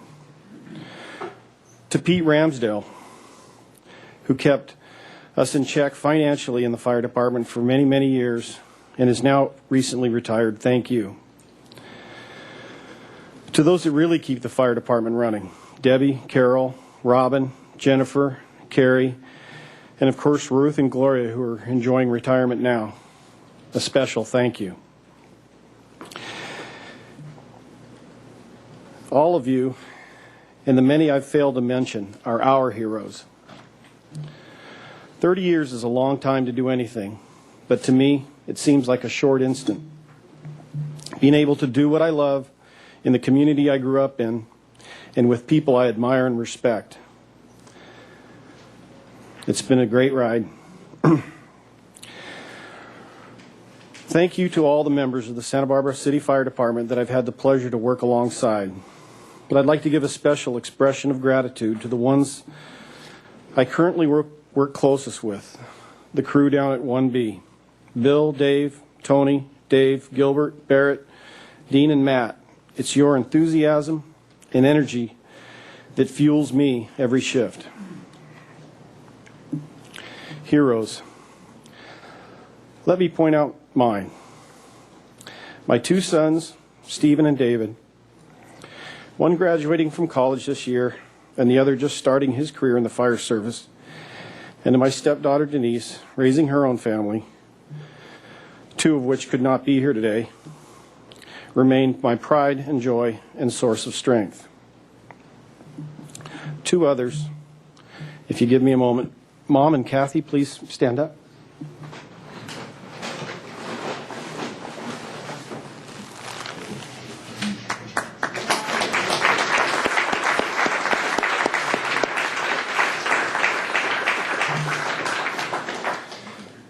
Words cannot do justice to what you mean to me. Simply, thank you. Madam Mayor, Council, and Mr. Armstrong, if I may, I'd like to leave you with just a brief request. Take care of your firefighters. They are the men and women that will stand strong against that wall of smoke and flame that all too often threatens our city. They're the ones that place themselves between this community and that strange colored plume emanating from a derailed train. They will be the ones tirelessly digging through the rubble when the next earthquake hits. They are the ones that brave unseen maladies to aid those who dial 911 for medical aid. Not really heroes, simply men and women who have promised to serve this committee. Take care of them, and thank you for this opportunity to speak.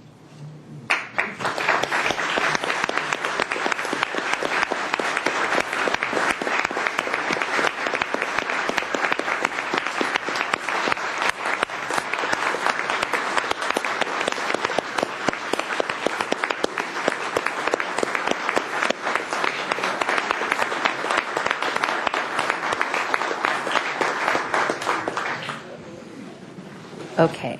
Now, are there any changes to the agenda? No, there aren't, Madam Mayor. Thank you. We do have two public comment. Speaks Billy Joe Starr, to be followed by Angela Bell.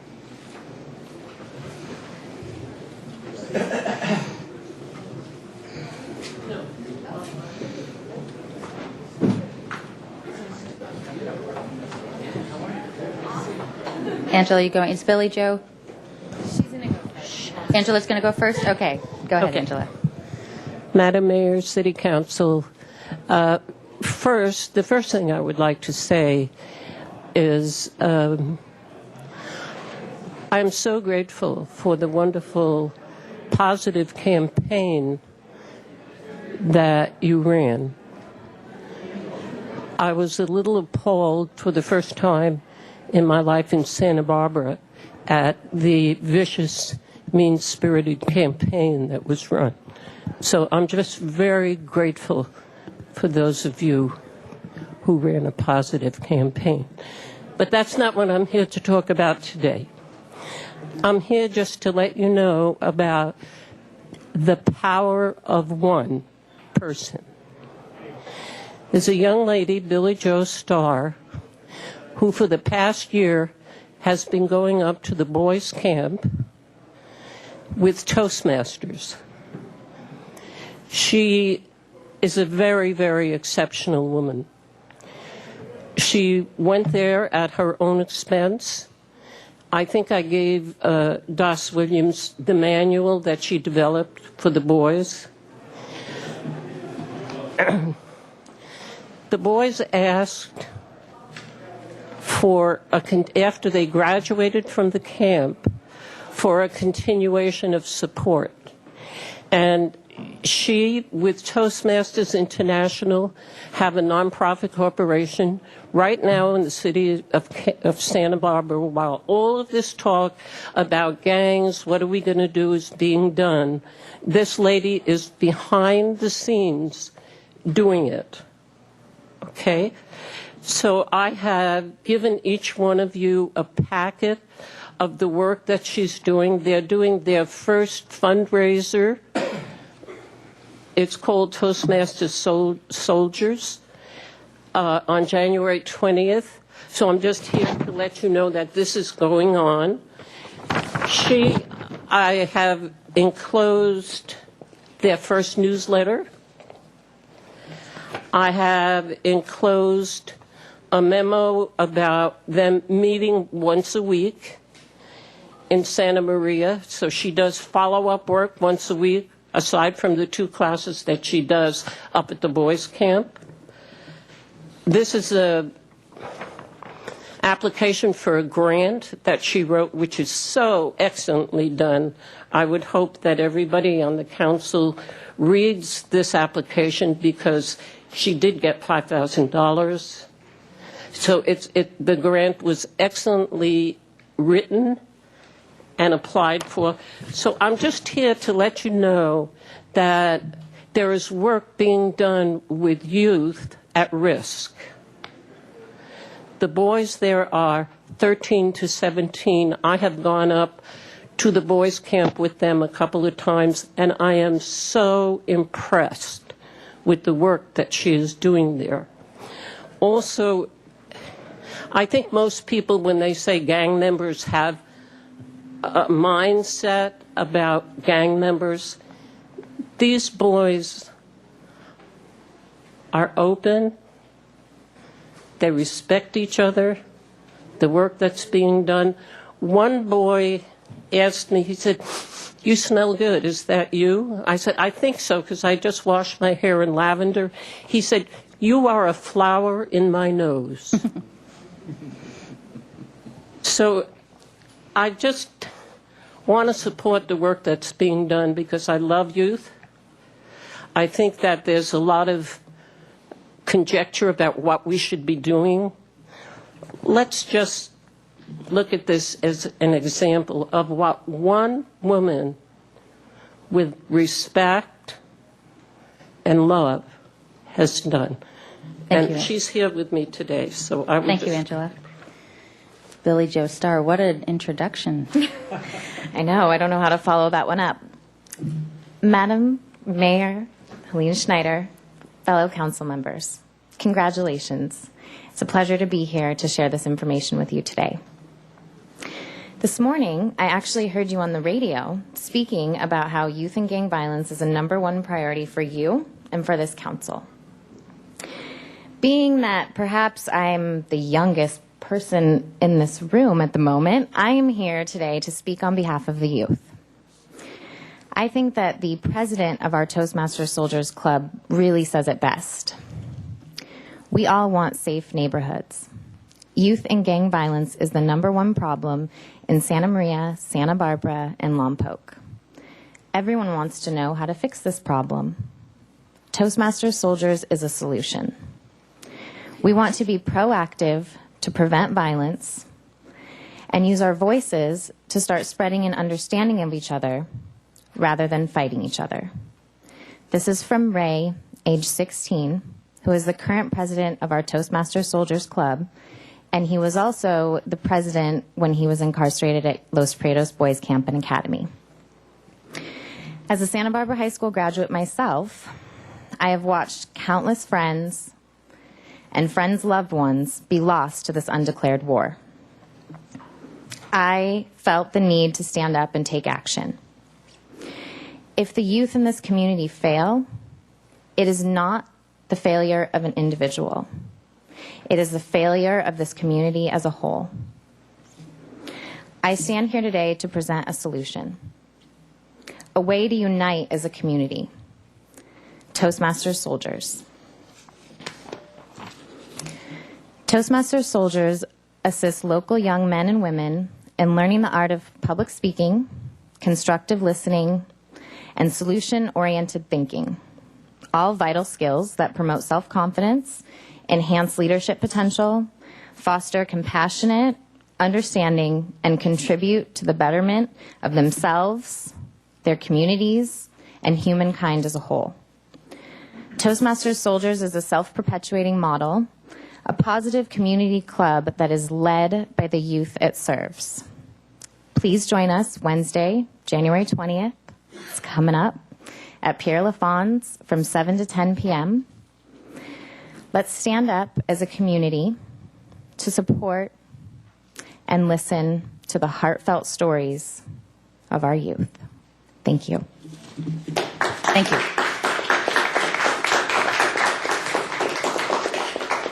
Okay, we have a consent calendar. Brenda, are there items to read? Yes, we have item number 12, records destruction for Finance Department.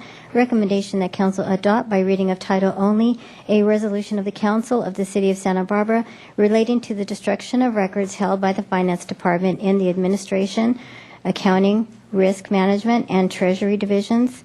Item number 13, introduction of ordinance granting drainage easement to Caltrans on a portion of Parma Park adjacent to State Route 192.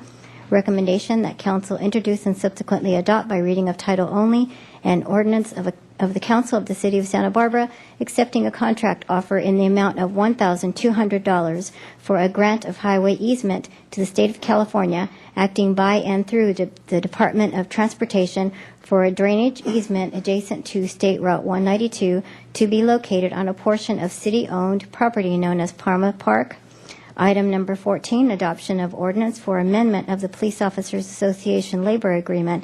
Recommendation that council ratify an amendment to the memorandum of understanding between the city and the Santa Barbara Police Officers Association by reading of title only, an ordinance of the council of the city of Santa Barbara amending the July 1, 2006 memorandum of understanding between the city of Santa Barbara and the Santa Barbara Police Officers Association, extending the agreement until June 30, 2010, and suspending cash out provisions. And item number 20, introduction of ordinance for 5-year lease with 1 5-year option with Boat Launch Minimart LLC.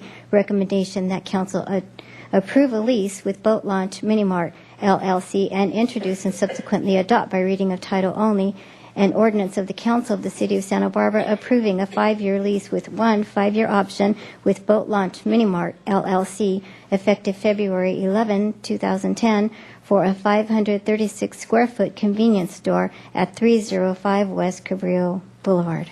Thank you. And we'll wait for the reading of those items. Anyone want to take something off the agenda? Mr. Francisco?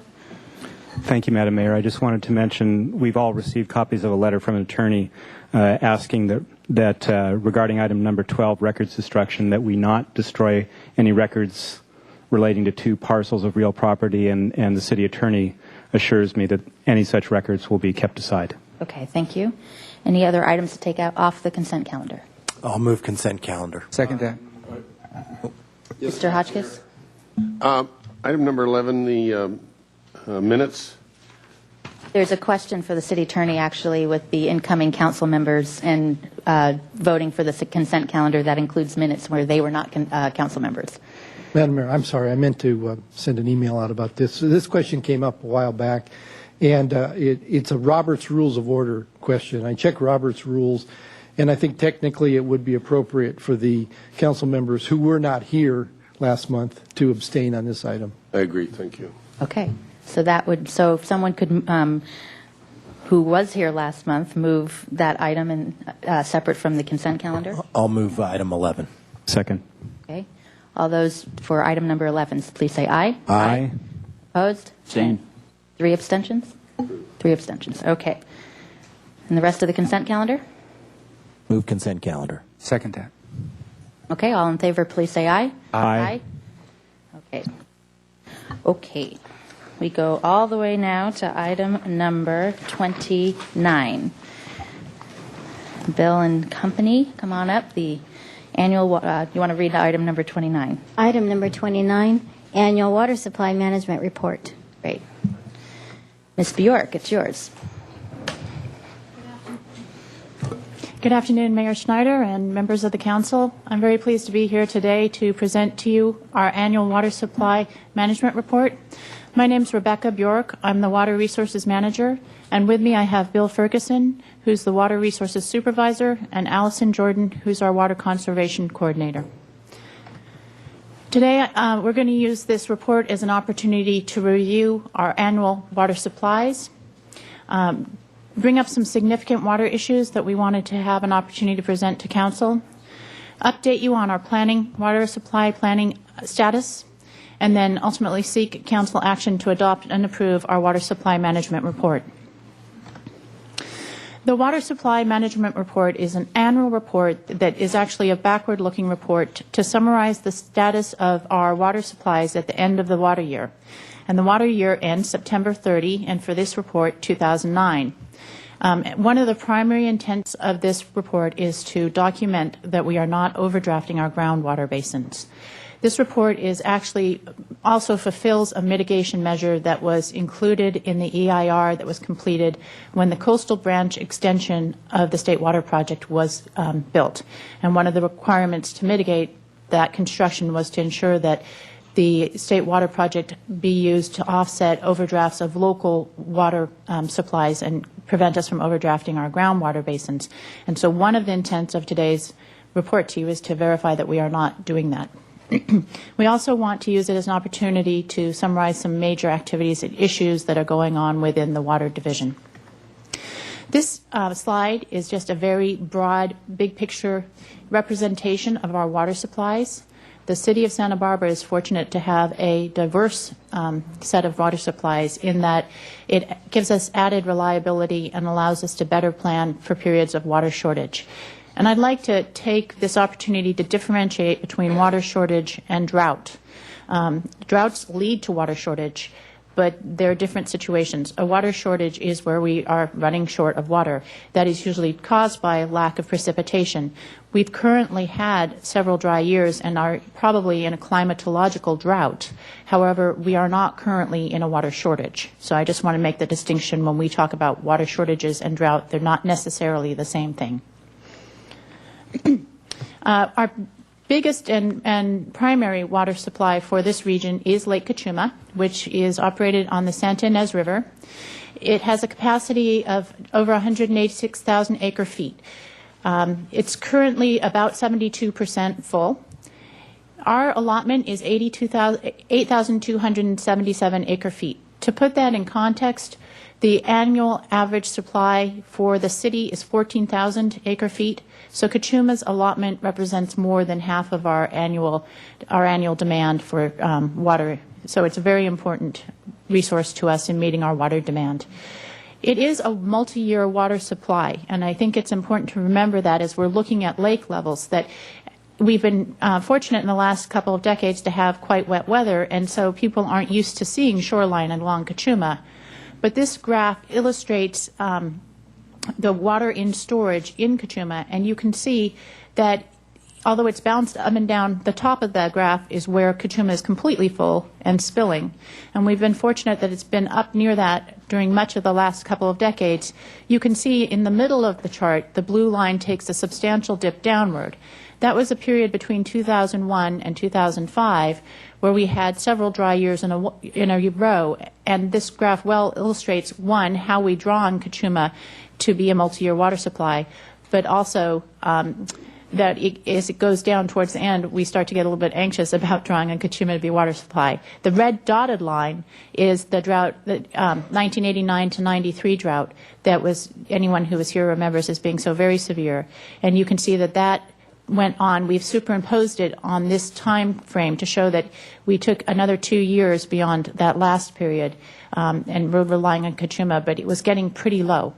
But again, that really the intent of this is just to emphasize we use Cachuma for multi-year planning and storage.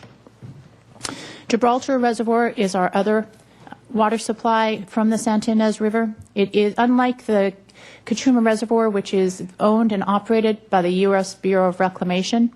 Gibraltar is completely city-owned and operated. The current capacity is about 5,300 acre feet, 3 acre feet, and current storage is about 3,400 acre feet. So it's about 65% full at this time. We estimate the annual yield, the amount of water we are able to divert from Gibraltar, at about 4,000 acre feet per year. But we have some substantial issues with Gibraltar related to the Zaca fire. The Zaca fire burned 60% of the watershed and resulted in substantial siltation of this reservoir. We lost about 1,500 acre feet of storage. In addition, this picture was taken after that, after a rainfall, and you can see the rather brown color of the water. The burning of the watershed has affected water quality and has increased the organic carbon concentrations in water and made it more difficult and more expensive to treat at the Cato Water Treatment Plant.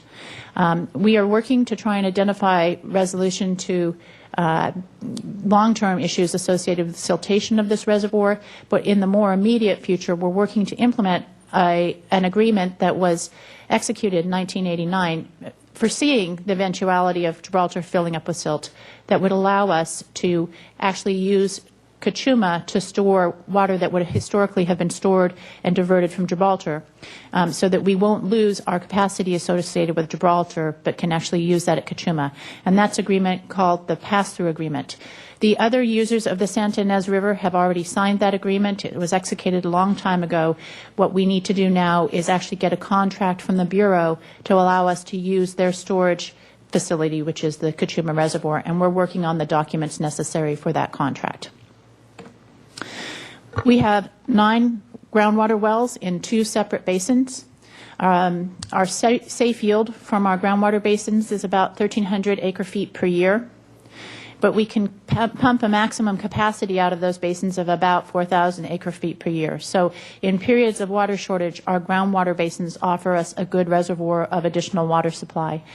The total capacity of the groundwater basins is about 16,000 acre-feet. So obviously we can't continue to pump at 4,100 for an indefinite amount of time, but it is a reservoir, albeit an underground one, that we can use in periods of water shortages, provided that we then allow it to rest and recover afterwards.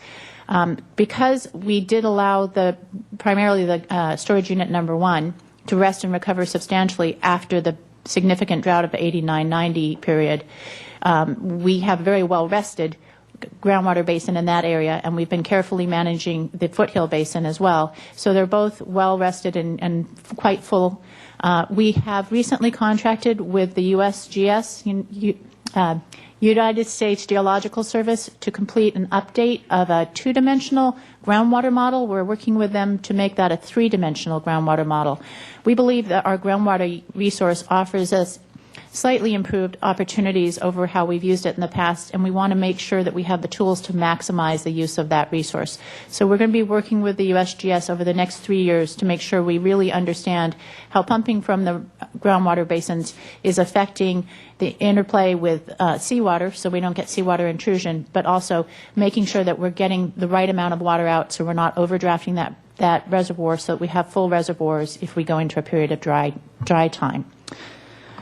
This map shows the location of the wells. There are 3 wells in the Foothill Basin and 6 in storage unit number 1.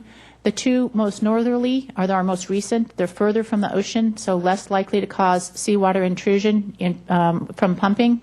The 4 downtown wells all are treated at a groundwater treatment plant, the Ortega groundwater treatment plant, which hasn't been in use since the drought and needs substantial rehabilitation. And we're currently in design for a rehabilitation program to completely overhaul that plant and put it back in use so we can continue to use this water resource. The city participates in the State Water Project. We participated in the construction of the coastal branch of the State Water Project.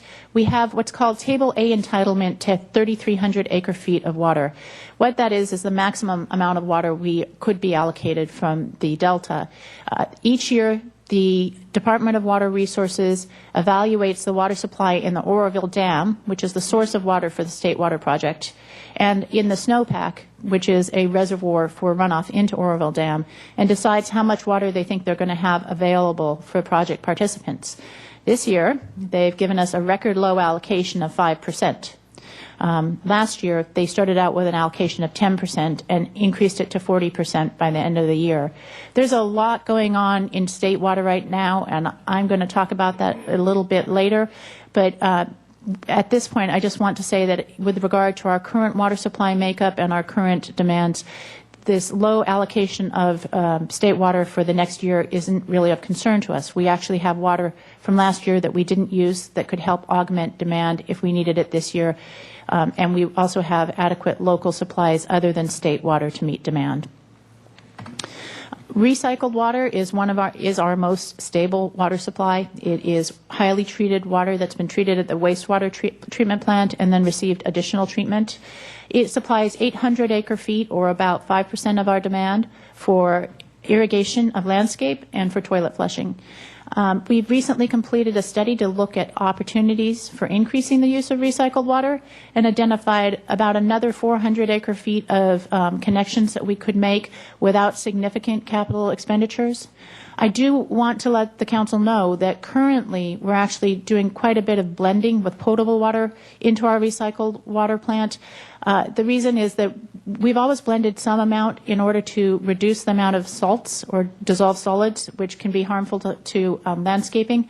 But right now we need to fine-tune our wastewater treatment in the secondary, in the wastewater portion, to make that more easily treated in the recycled plant. And we want to do that ahead of rehabilitating the recycled plant, so we can make sure that the treatment in the recycled section is as cost efficient and energy efficient as possible. And because we aren't in a real crunch for water right now, we think it's more important to make sure that we're doing this in a methodical and well thought out way. We have got money in the budget and are planning on overhauling the recycled water plant, but at this time we are waiting to do the work at the wastewater plant first, so that we can hopefully get a better handle on how we're proceeding on that. And then the most frequently questioned of our water supplies is our desalination plant. The plant was originally built with the participation of Montecito Water District and the Goleta Water District. They both opted out of the plant, and the city sold their capacity in the plant. So the current capacity of the plant is 3,125 acre-feet. The plant is in deep storage, and what that means is that we've taken out the membranes, which would not have lasted anyway. They have a finite life. We had an opportunity to sell those. We did sell those and recoup some of our investment. We've taken some of the smaller pieces that would require excess maintenance and gotten rid of them, thinking we just replace them when needed. And we're maintaining the larger pumps and motors so they could be operational again when needed. We have no plans to use this unless there's a severe water shortage. What the desalination plant really does for us is operate as a very good, actually, insurance program, in that it lets us know that we can operate our existing water supplies with assurance that in a really bad situation we can rely on this. It gives us extra time to sort of buy water on the spot market, where otherwise we'd need to be spending money to try and make even more reliable our existing water supplies. So it's a good insurance policy, but really is only used for severe drought. Because we use it in that way, we really needed to know how much and how long it would take to put it back online if needed. That's an important part of our planning. If you don't know when you need it, how long ahead of time you'll need it. And so we did a study this past year to evaluate that. It would take between a year and 16 months, depending on the urgency, to get it back online, and cost about $18 million. So it's not something that we would do without really significant need, but it is a useful thing to have in reserve. Water conservation is an important part of our water supply planning. Although not strictly a supply, demand management helps us stretch our existing supplies further and use them more wisely. And I wanted to start out by talking about two of our most recent initiatives. The first is our Smart Landscape Rebate Program, and this is a program that rebates customers for changing out existing landscape. It's not installation of new, but changing out of existing. And if anyone's interested in this, the really important thing to know is it requires pre-approval in order to qualify for the rebates. But it rebates 50% of the cost of plants and equipment, up to $1,000 maximum, to change out your existing landscape with drought-tolerant plants and water-wise infrastructure like very advanced sprinkler heads. So this started out in April 2009, and so far we've completed 31 applications, which is really great. And another great landscape-related water conservation program that we're doing in conjunction with the County Water Agency is Water-Wise Gardening in Santa Barbara County. And this is a great tool, and I would encourage everyone to take a look at it just for doing any kind of project around your house. It's an interactive database where you can go in and say, for instance, I want a 3-foot shrub that has yellow flowers and likes shade. And you enter your criteria, and it sends out a list of plants that meet that criteria, and you can select a Water-Wise plant from that list. It has over 1,000 Water-Wise plants, 300 photos that are grouped into gardens so you can sort of see how they work together. And it's all local plants and pictures from our local gardens. So it's really applicable here. And if you're interested in that, you go to the www.sbwater.org and look for the yellow pictures at the bottom of this slide, the yellow flowers. We have a long and exhaustive list of other water conservation efforts, and rather than go through all of them, I just wanted to highlight a few. We've completed 493 water checkups last year. This is an inspection inside and outside your home to help you identify opportunities for water conservation. People interested in this service should call 564-5460. We have rebates, green gardener training. We continue to do public education as school tours, field trips, and our sponsor of the Garden Wise Guys show, which is a sustainable landscaping program, very highly regarded and well liked. Another great tool is the 20-gallon challenge, which is available on the website. If you go and highlight some activities, shortening your shower, reducing your dishwasher loads, it lets you pledge to reduce your water use and tells you how much your activities will save you on a daily basis. And then I also wanted to highlight the fact that we've just started a technical evaluation, not only of our existing water conservation efforts, but also of opportunities for additional water conservation. So we're really going to be taking a strong look at what are we doing, how much water do we think it's saving, how much do we think it's costing, and what's our best opportunity to increase conservation as we go forward.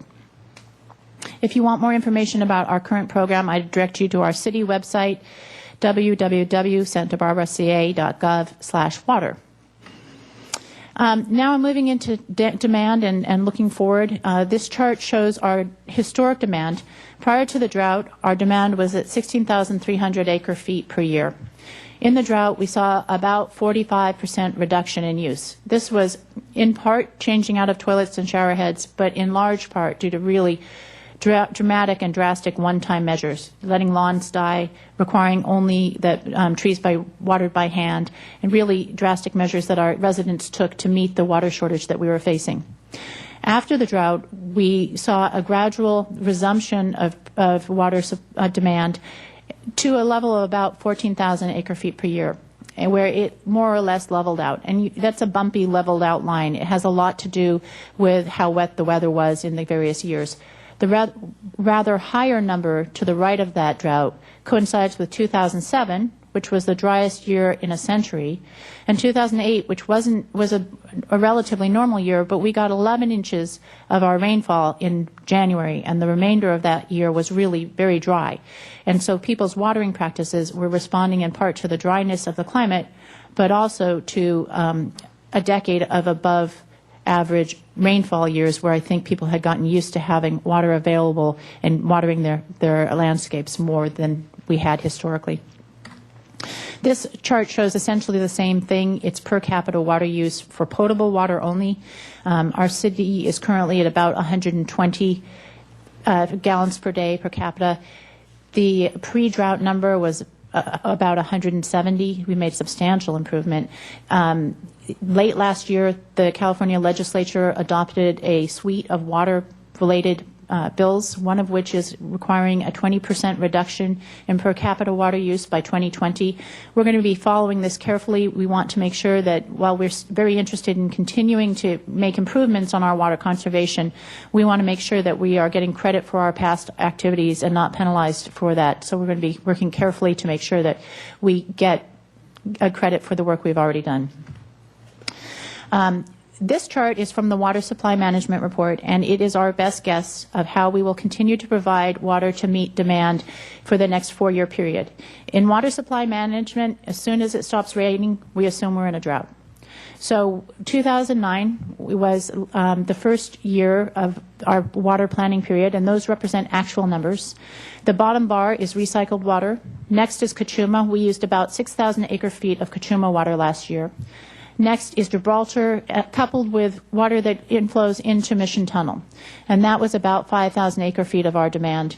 A little bit of state water, and we purchased state water to meet obligations under an exchange agreement. And the exchange agreement is something with the water district that serves Santa Ynez community. It's ID1, Improvement District Number 1. When the Central Branch Extension was built, there was an opportunity to avoid building a line between Santa Ynez and the Kachuma Reservoir by purchasing the line owned by ID1. And in exchange for taking their method of delivery from the lake, we agreed to give them state water in an equal amount to water in the lake that they'd then give us. So we deliver an acre-foot of state water to them, and they would relinquish an acre-foot of water in Kachuma Lake to us.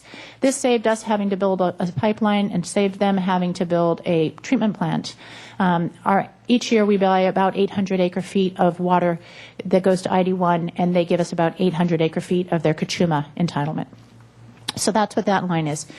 Of note going forward is the hatched lines. Last year we used about 6,000 acre-feet of Kachuma water. We actually ended the water year with about 4,000 acre-feet of what we call carryover water, water that was accounted to us but not used, that we try to save for periods when we might have reduced deliveries so that we can continue to have a reliable water supply for our residents. So the hatched line shows how we'll start to use carryover water later in this plan. And then the red line on the far right bar is represents a 10% reduction or 10% acceptable shortage, which is part of the current long-term water supply plan. It was an adopted by council, an acceptable shortage, saying, yeah, when we get really dry, we are going to ask our residents to go above and beyond and conserve an extra 10%. So we expect to see a 10% reduction in demand. One of the things that we'll be revisiting in the long-term water supply plan that we're working on updating is what is an acceptable shortage? What amount should that be? And speaking of the long-term water supply plan, we are well into completing the technical evaluations necessary to provide the information to sort of outline the framework for the decisions that need to be made about the policy. We're in the process of completing an analysis of how we think the Gibraltar pass-through agreement will work. We've updated the water demand factor. What that is how much different types of new construction are expected to use. A single-family residence will have a higher water demand factor than a multifamily. Commercial facilities have a water demand factor. So we've updated all that so that we can look at the general plan projections for growth and say, okay, this is how much extra water we think we'll need.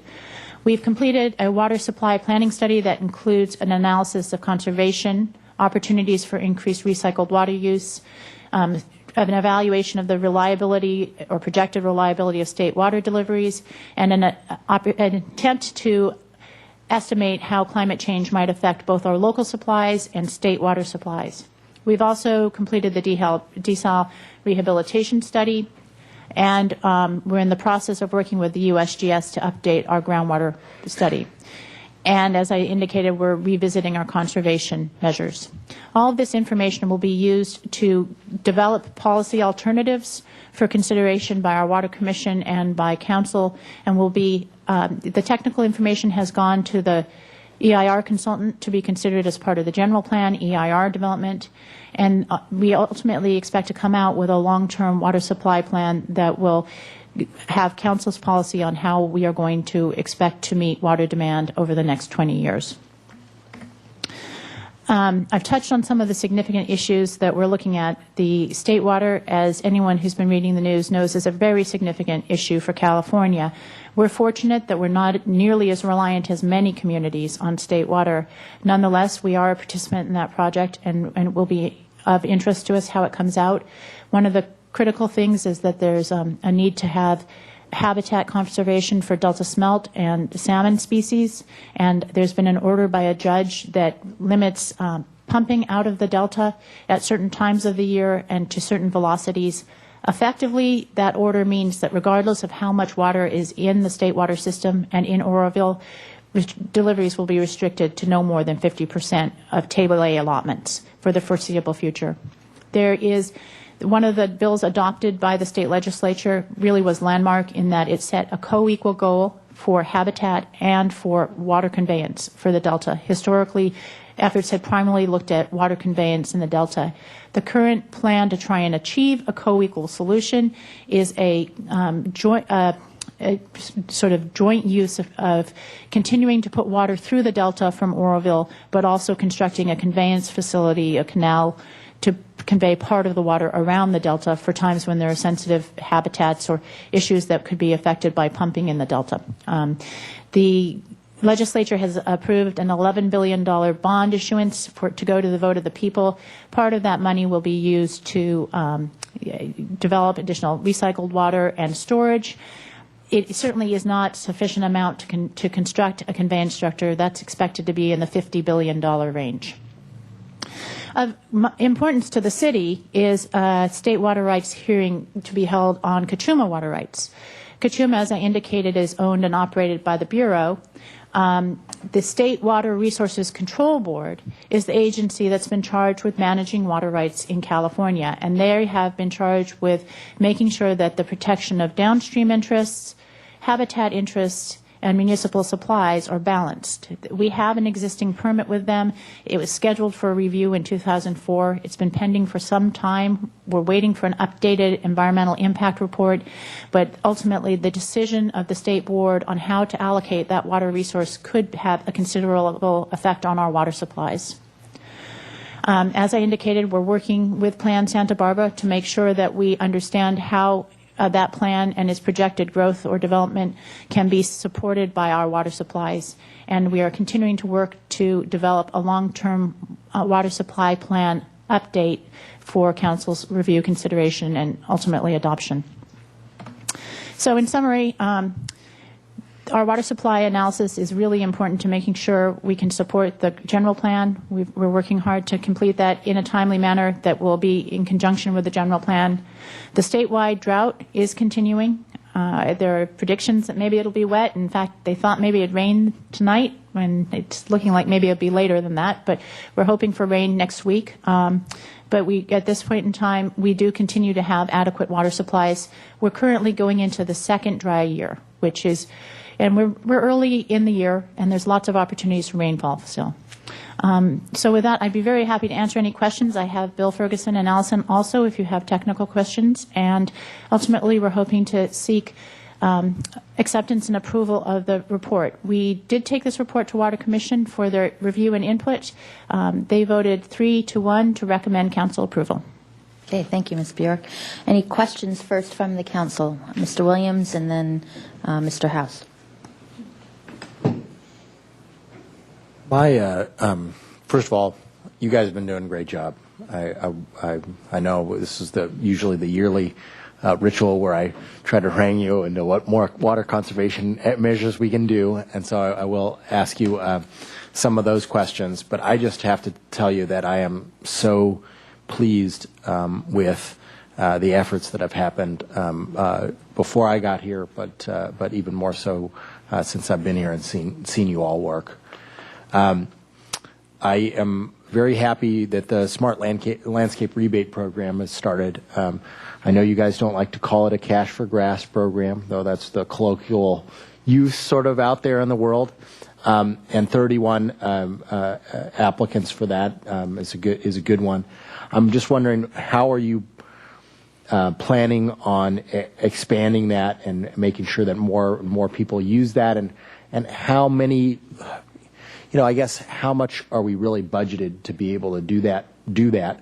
I've been asking around, and for instance, I would just make a request that we make a presentation to the Board of Realtors, for example, because they're good messengers when it comes to a lot of homeowners, and I'm sure there's other community presentations we could do. So that my first question is on the Smart Landscape Rebate Program. How do we do more of that? Madam Mayor, Councilmember Williams, I have Allison here because she's really the expert on water conservation, so I will defer the water conservation questions to Allison. Thank you. Madam Mayor, Councilmember Williams, I'm glad you asked that question because as Rebecca mentioned, we are in the process of doing a water conservation technical evaluation.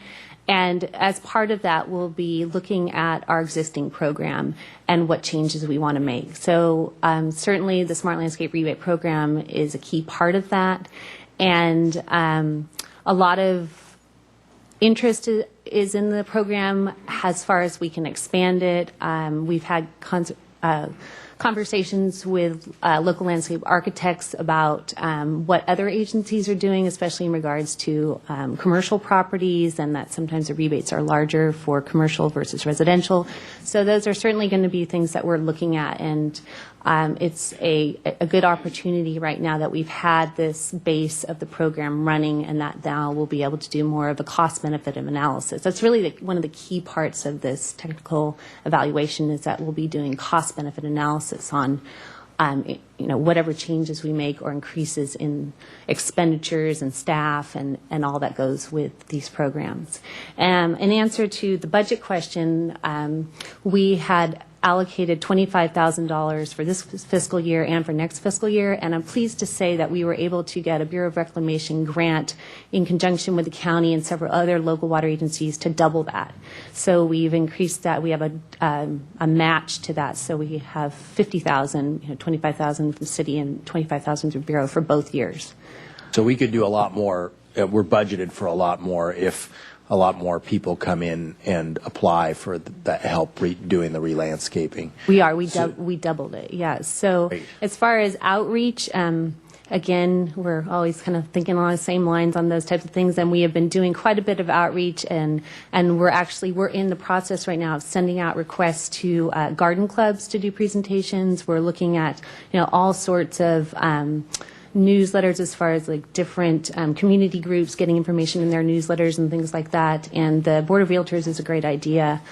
So we'll follow up on that and any other ideas like that. We're looking kind of for more grassroots marketing, like working with the Botanic Garden. And we actually started a group called the South Coast Partners in Landscape Water Conservation. It's kind of bringing in a lot of our landscape architects and contractors that we work with, and we started to meet quarterly in the Gebhardt Room, and it's a great way to kind of bounce all these ideas off. And we're actually meeting next week on Great. that. So. And the other thought that had come to me was just the idea that we might want to do some kind of partial rebate for commercial properties that for their bathrooms and that sort of thing, or any large commercial property that uses a volume of water.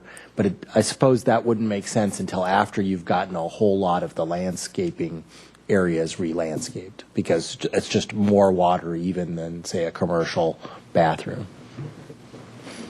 Well, we're certainly looking at both, and we've had commercial rebates going for toilets and washers and urinals, and that is. How much does that cover of the cost of those? It covers basically the cost of the product, so without installation, roughly.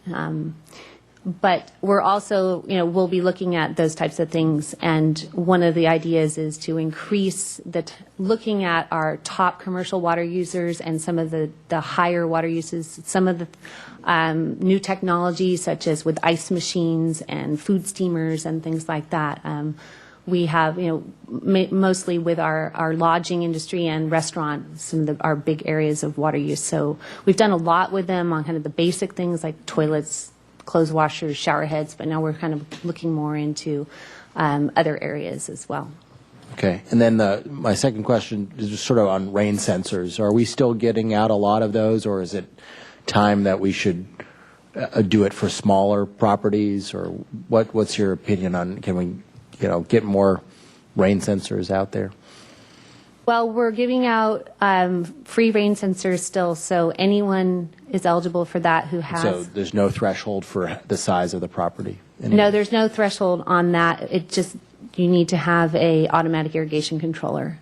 And then as far as converting the controller completely over to a smart controller, that's what we're doing as part of the Smart Landscape Rebate Program, and that requires a pre-inspection to look at the type of landscaping and the irrigation system to make sure that there'll be savings. That's the main thing of why we want to do a pre-inspection on the Smart Landscape Rebate because it's not really a one-size-fits-all with the technology. But certainly for rain sensors, if someone has an automatic irrigation controller, we have a free rain sensor for you.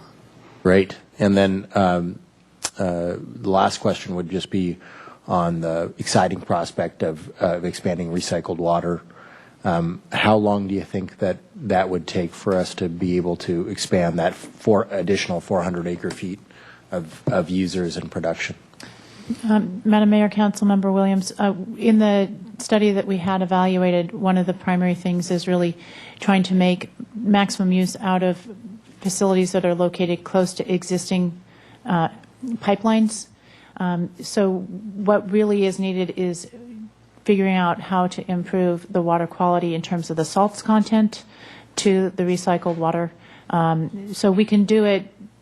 We could push that fairly quickly, but we're really hoping to make the improvements to the treatment in a way that makes the most cost effective from the capital side. So basically, given the way that the wastewater plant is performing, and not to get too technical, but we're producing very small solids. We need it to produce big solids that are easily filterable. We're making modifications there. We're expecting that's going to take at least a year, maybe 18 months to figure that out, and then we'll do the rehabilitation of the recycle plant. Then there's an element of how do we want to achieve that salts reduction. I think we really need to design and construct an RO system to do a slipstream or treat part of the recycled water so that we can mix with that. Whether we want to continue to operate that on an ongoing basis probably will be dependent on water supplies, because that's not only very costly, but it's also very energy intensive.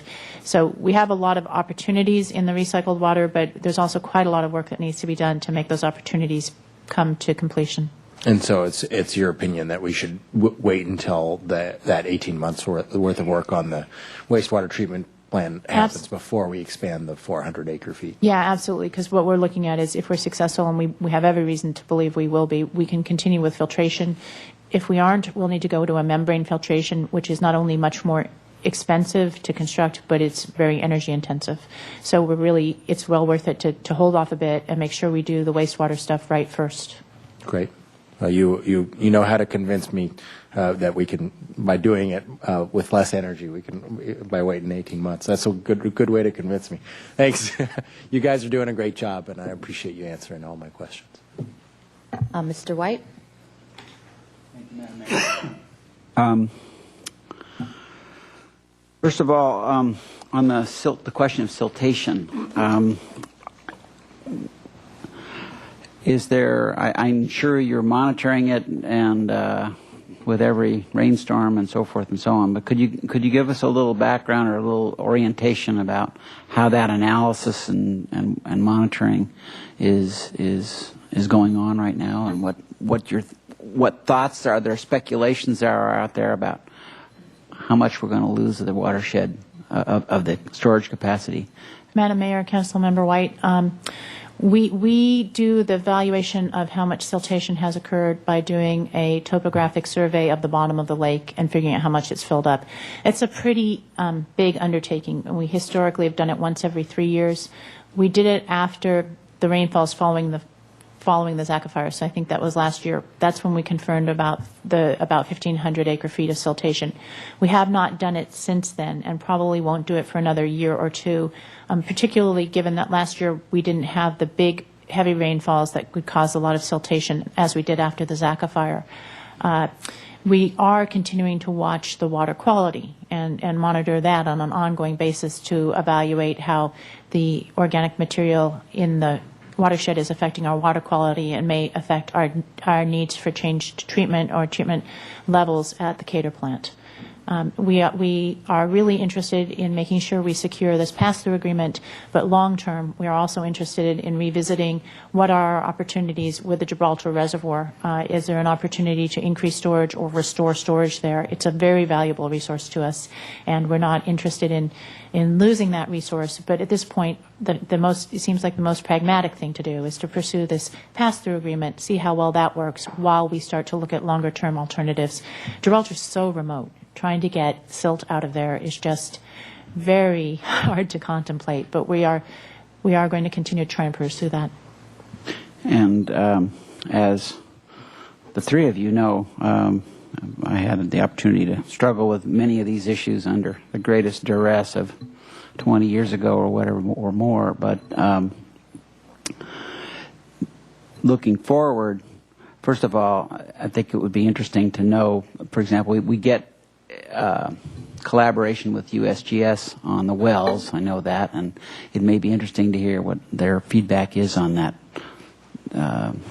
the siltation pattern. I think it would be interesting for this council to see the history of siltation. There's some amazing charts that show that. Maybe some of the veterans have seen those already, but they're really spooky, and that might be helpful to have those go forward. I'm sort of going to try and keep my comments. The long-term water supply plan will come back with sort of as part of Plan Santa Barbara, and some of these bigger issues we can kind of dig into more at that time. You mentioned, for example, increasing storage at Gibraltar. This was attempted.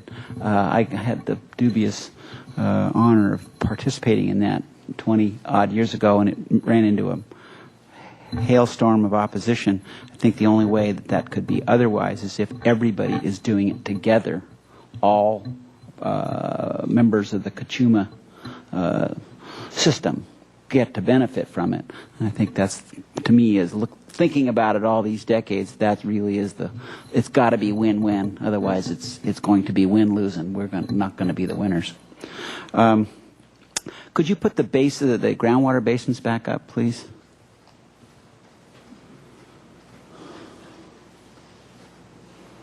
I noticed that there were no wells in storage unit 3, and I know it's not a very productive basin, but my recollection from the drought is that we did look into that as having some small amount of production capability. Could you talk about that a little bit, and why or whether there are any thoughts about adding any capability there and what that might be? I know. Councilmember White, the storage unit number 3, you correctly characterized it as having little productivity. Additionally, the water quality in that basin is challenging. It is very high in sulfides and other minerals, and we did operate a well, and in fact still have a well that's not operational at the end of Calle de los Hormigos, and if push. When we get to the sort of situation that we were in the last big drought, the 89-93 drought, I'm sure that will be back on the table. But and hopefully there'll be some new technologies to help us better treat that water, because nobody really liked receiving it. It's pretty hard to it's very, very high in sulfides. And while that's up, my recollection is that Storage Basin 2. I mean, we see a big pumping by private pumpers, and I had asked a question about that, which I understand the answer was circulated around, and I believe the largest user of that private pumping is the La Cumbre Mutual Water Company, which, is that not the case? La Cumbre Mutual Water Company does pump out of the basins more in the Goleta area than ours, and we actually have a conveyance agreement with La Cumbre Mutual Water Company to convey state water to them. In part of that agreement, they have agreed to limit the amount of water that they pump out of that basin, and I think it's 300 acre feet per year that they've agreed to limit it to. So that's still a majority of the outflow. One of the things that we are interested in following up on with the USGS is getting a better understanding of that particular basin. We think we have a pretty good understanding of storage unit number 1, who's using it, what the risks for seawater intrusion are, but we'd like a better understanding of how the Foothill Basin is where is operating, to what extent it's being used by private parties, and what we think the real operating parameters of that basin are. As again, perhaps next round with Plan Santa Barbara, we'll have more information from USGS by that time, maybe or maybe not. The It'll USGS, be a multi-year thing. it's a 3-year study, so I don't think we'll have it at the outset of Plan Santa Barbara, but certainly in terms of setting policy parameters for how we want to use our groundwater basins, whether we want to run them at sustainable yield, how we want to try and manage them. I think those are the kinds of things, regardless of the details of what that turns out to in terms of production, that we can start to address in Plan Santa Barbara. And to my colleagues. That leak of 500 acre-feet a year bothers me, and I think that there's some opportunities to improve that, and it's if it's going to be our bank account, we somehow need to maintain that bank account in a better way and not have a 500 acre-foot per year leak going out of that. Finally, water marketing. We have this big plumbing system, regional, statewide plumbing system that does not just hook into the Feather River, but has other opportunities out there. Is that something that is more current, or is that a common currency going on these days? I haven't kept up on that. So can you give us a few words on what opportunities there might be to purchase water from other either jurisdictions or farmers, et cetera, out there? Madam Mayor, Councilmember White, there are, in part, more than the connection to the State Water Project, the current drought has really created a change in the way that California is addressing its water management and producing opportunities to do water marketing in ways that historically no one had really bothered with because there wasn't the demand for it. So there are opportunities to purchase water either from private purveyors, from state water partners who aren't using it. Last year, the CCWA, the Central Coast Water Authority, participated with the San Luis Obispo County. They had more water than they needed. They did a drought year program for Santa Barbara County agencies that were interested in purchasing that water. A lot of our Santa Barbara County communities are quite reliant on state water, and we're very interested in that.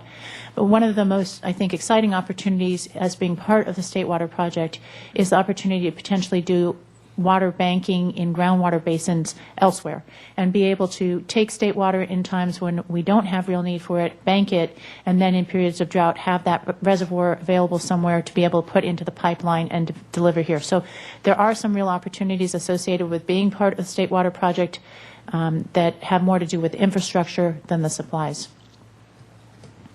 Thank you, Madam Mayor. Thank you, Mr. Hotchkiss, and then we have two members of the public who would like to speak. Hi, thanks. Madam Mayor, regarding conservation, you mentioned that we double our funds recently with some grants, et cetera, correct? Have I got that right? Yes. And what happens if we don't use all those funds in 1 year? Mayor Schneider, Councilmember Hotchkiss, we are participating in a regional Bureau of Reclamation grant, and it's a 2-year grant. And if we don't use our allocation of funds, there's two things that we can do. One is that if we see that the demand is not as high as we expected, we can allocate that to one of the other partnering agencies and if they have a higher demand than we do, we can let them take part of our grant share. And then the other thing is that at the end of the 2-year grant, if we haven't used it all, it just goes back to the USBR. Don't get to keep it. Well, I actually say in the past we have been able sometimes to get an extension. Right. They've been a little tighter on that with the federal budget and situations with the budget in the last few years, but there is a possibility of that too. Great. Okay. Fine. Rebecca, sorry. Thanks very much for your. Do you take notes? I mean, you just keep talking here. It's unbelievable. You mentioned about the pass-through agreement. We haven't signed it. Goleta has, CARP has, et cetera.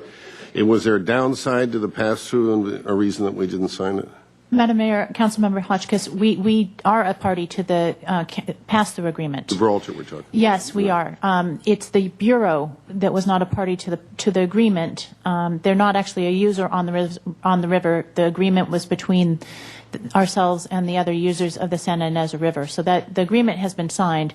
What we're pursuing right now is a contract with the Bureau to allow us, it's called a Warren Act contract. The Warren Act was passed in 1914 to assess fees to people who want to use a federal facility for non-federal water.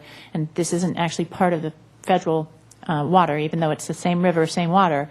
So we need to get this agreement with them. We'll establish how much we need to pay for the right to store water in Cachuma. Okay, one other thing I didn't understand. We were talking about refurbishing the Ortega pumping plant, I guess it's called, or something, is that right? It's the Ortega groundwater treatment plant. And what do we do in the meantime before that's refurbished? right now, we're using 2 other wells in Storage Basin 1. We have one in Alameda Park and a new one up at the high school. And primarily, we're just using the Alameda Park well. But really, what we're doing is we're not relying very much on that groundwater basin. And we are interested in continuing to rely to get the base yield out of that. So when you don't use a groundwater basin functions like a very slow-moving underground stream, big stream. Yeah. And so it is slowly moving out to the ocean. We'd like to take the part that's going to go to the ocean before it gets there, Sure. but no more than what would go there, because we Right. don't want seawater coming in. Right. Right now, we're kind of losing that opportunity because we don't have that well plant operating. At the same time, we do have very adequate surface water supplies, so it's sort of a Not critical right yeah, now. Great. we're very interested in pursuing that, and we are in design, and we actually have a state revolving fund loan, very low interest loan to do that work, so we are moving forward. Thank you. Mr.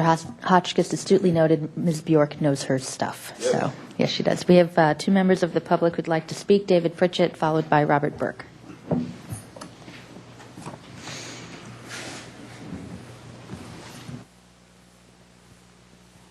Good afternoon again. David Pritchett. If I'm in City Hall and there's a presentation about water supply or traffic modeling, I'll stay around to comment. The City of Santa Barbara definitely has a great analysis. I work with a large city in an adjacent county, and they repeatedly get EIRs challenged because they fake the water modeling. So we shouldn't have that here.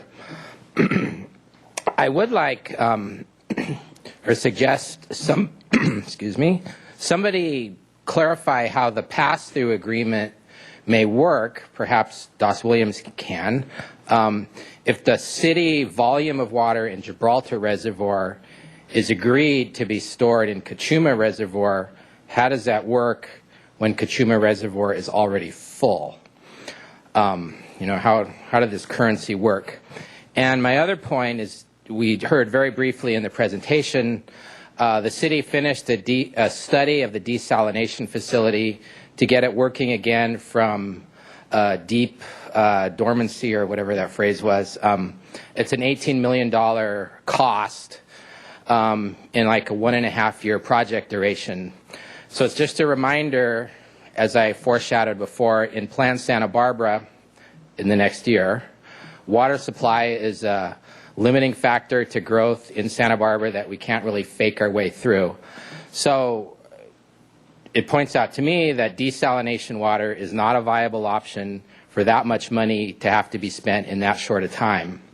So I encourage you all to go back to the Water Commission, where one commissioner voted against the whole report, I think because the desal study and what it meant. So I suggest you look at that minority report, or open up the email or whatever when it comes, on how infeasible desal is for our long-term planning. Thanks a lot. Thank you, Mr. Burke.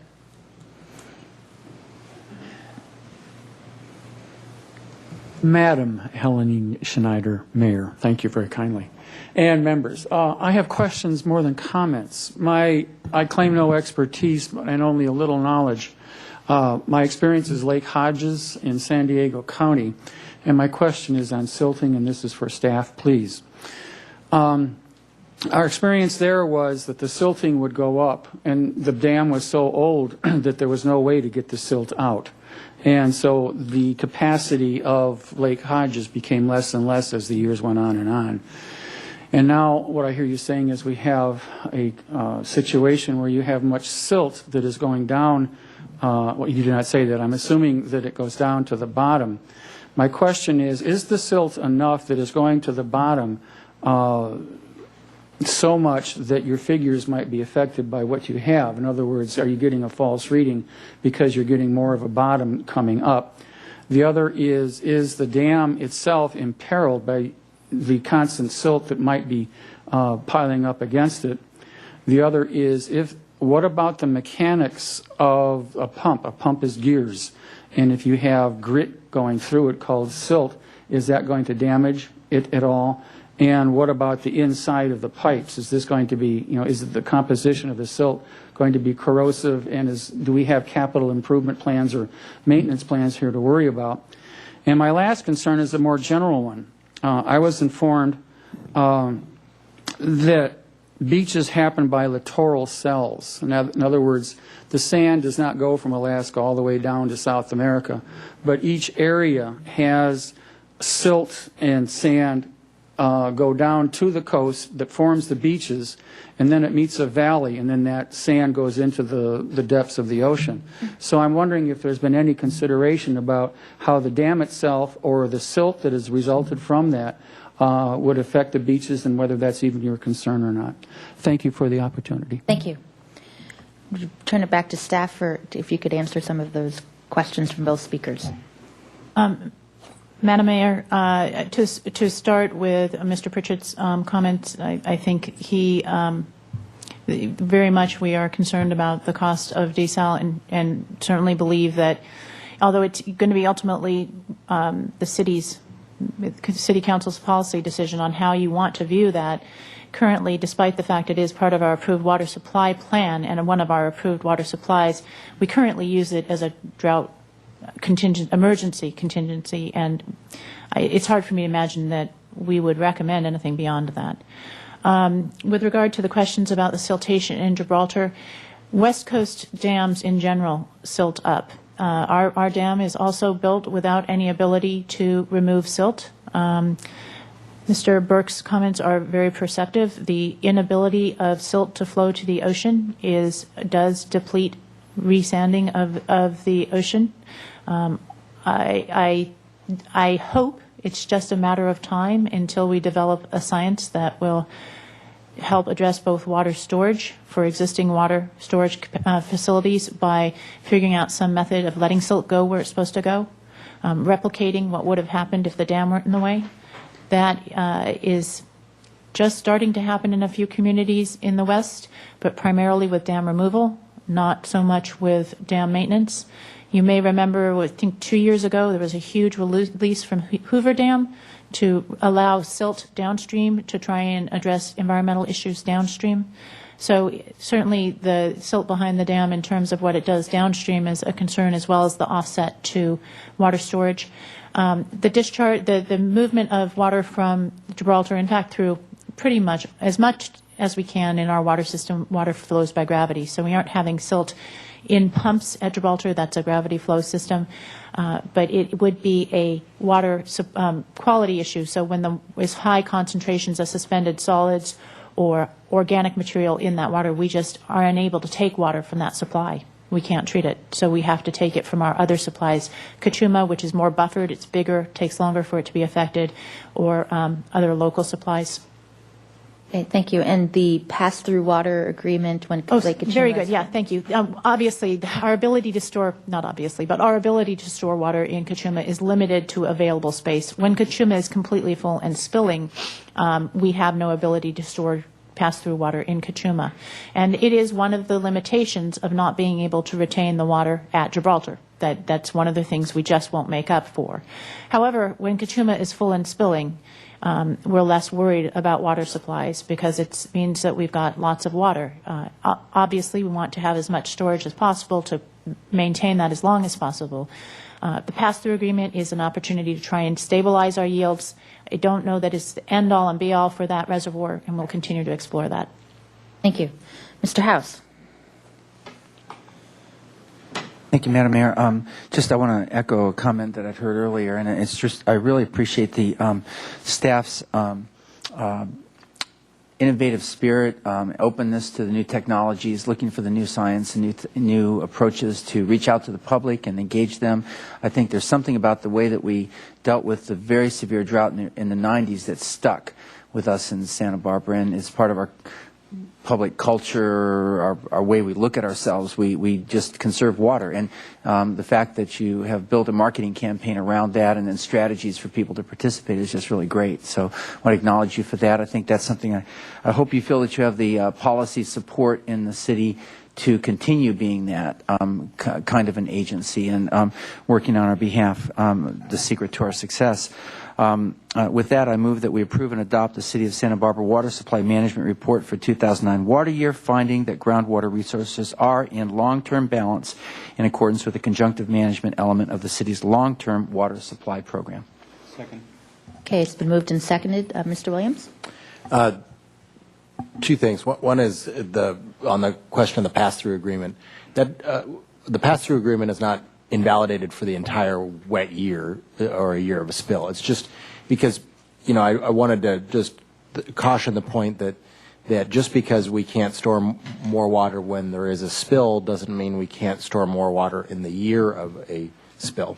That's correct. Okay. Because that's important, because usually rain patterns don't always happen like the year of the March Miracle, right? So we get water in, we get water out, and spills are managed events because we can't actually wait until there's a spill because there's a danger both to the structural, integrity of the dam and to downstream fish species by waiting for there to be a actual spill. So we let water out as it approaches a spill. The other question, Frank's question on the grant did bring up one other question. Is towards the end of a fiscal year with the Smart Landscape Rebate Program, if we're not close to spending all the money, shouldn't we just release the cap of 1,000?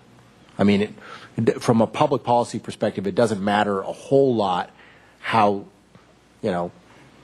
whether it's 1,000 or more, as long as we're getting a certain amount of water reduction based on the re-landscaping. I mean, is that something that we could do if we, come March, we haven't spent, we haven't used that money, that grant money? That's a good point.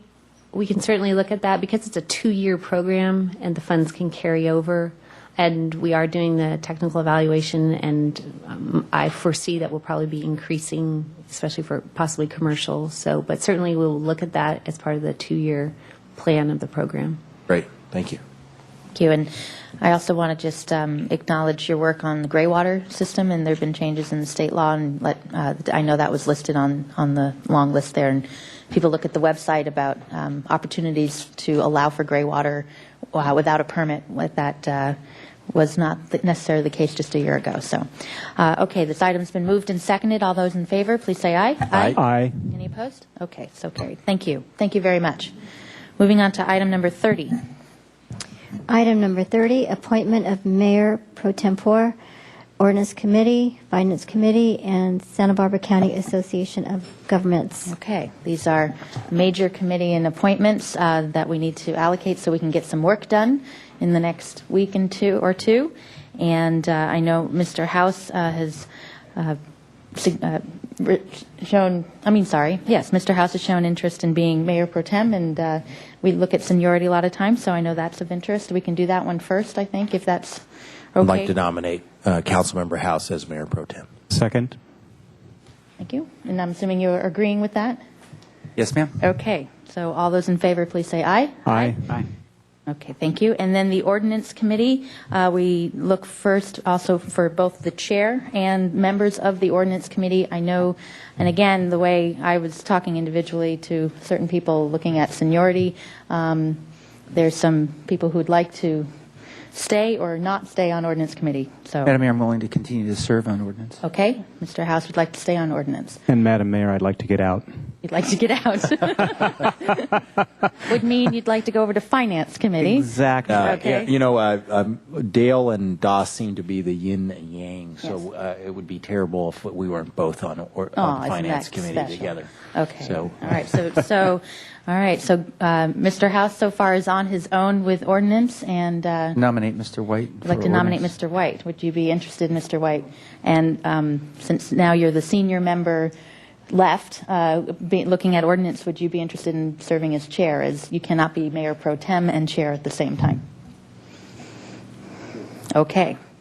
And then why don't we just do all the committees, the Ordinance Committee at once, and then between Mr. Hotchkiss, which committee were you interested in? Am I in the embarrassing position of having to nominate myself? No. Just want to know which one you're interested You in. don't have so to we nominate, know be nominated for it. you're I interested. nominate Mr. Hotchkiss for ordinance. Thank you. Second. Okay, so we have a motion. Can we just do this all at once, Brenda? Are we okay, or do you want to do the chair separately? We can do it together. So we have a motion for ordinance committee of Chair White, along with council members House and Hotchkiss. So moved. Okay, all those in favor, please say aye. Aye. Opposed? Okay, that leaves council members Francisco, Williams, and self on the Finance Committee. And looking again at seniority, do we have a motion for chair? I nominate Mr. Williams. Thank you, Mr. Francisco. Do you agree to that? Absolutely. Absolutely. Watch out. Okay, all those in favor, please say aye. Aye. Aye. Okay. Did you need a motion? Oh, that would be good. I'll move that. I heard the nomination. So we have a motion from Mr. House. Do we have a second? Second. Thank you. Okay. Now, all those in favor, please say aye. Aye. Thank you. All right. So we got pro tempore, ordinance committee, finance committee chairs and members, and now SB CAG. I'm actually interested in taking on the former Mayor Bloom's position. I'll nominate Mayor Schneider. Thank wow, you. that's the first time I've said that. Mayor Schneider. I'll nominate Mayor Schneider as our representative to SBK. Okay. Is that a motion? Second. Okay. And you're going to take the alternate separate? Or are you We can do the alternate. Yep. I nominate Mr. Williams as alternate to SBK. Okay, is there a second to that? I'll second that. Any discussion? Okay, so I'll entertain a motion, because those were just nominations, right? Any other nominations? Okay, so I'll entertain a motion for the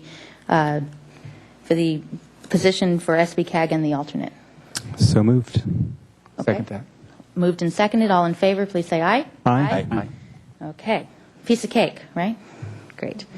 Thank you. With that, we adjourn the first meeting of 2010. I would like to do that in honor and in memory of former Mayor Harriet Miller.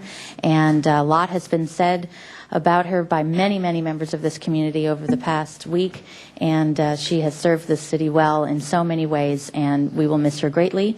I appreciate the work that's being done in putting together a celebration of life. I think the theme is Follow Your Bliss, which is quite appropriate, which will be held on Sunday the 31st at 2 o'clock at the Granada Theater.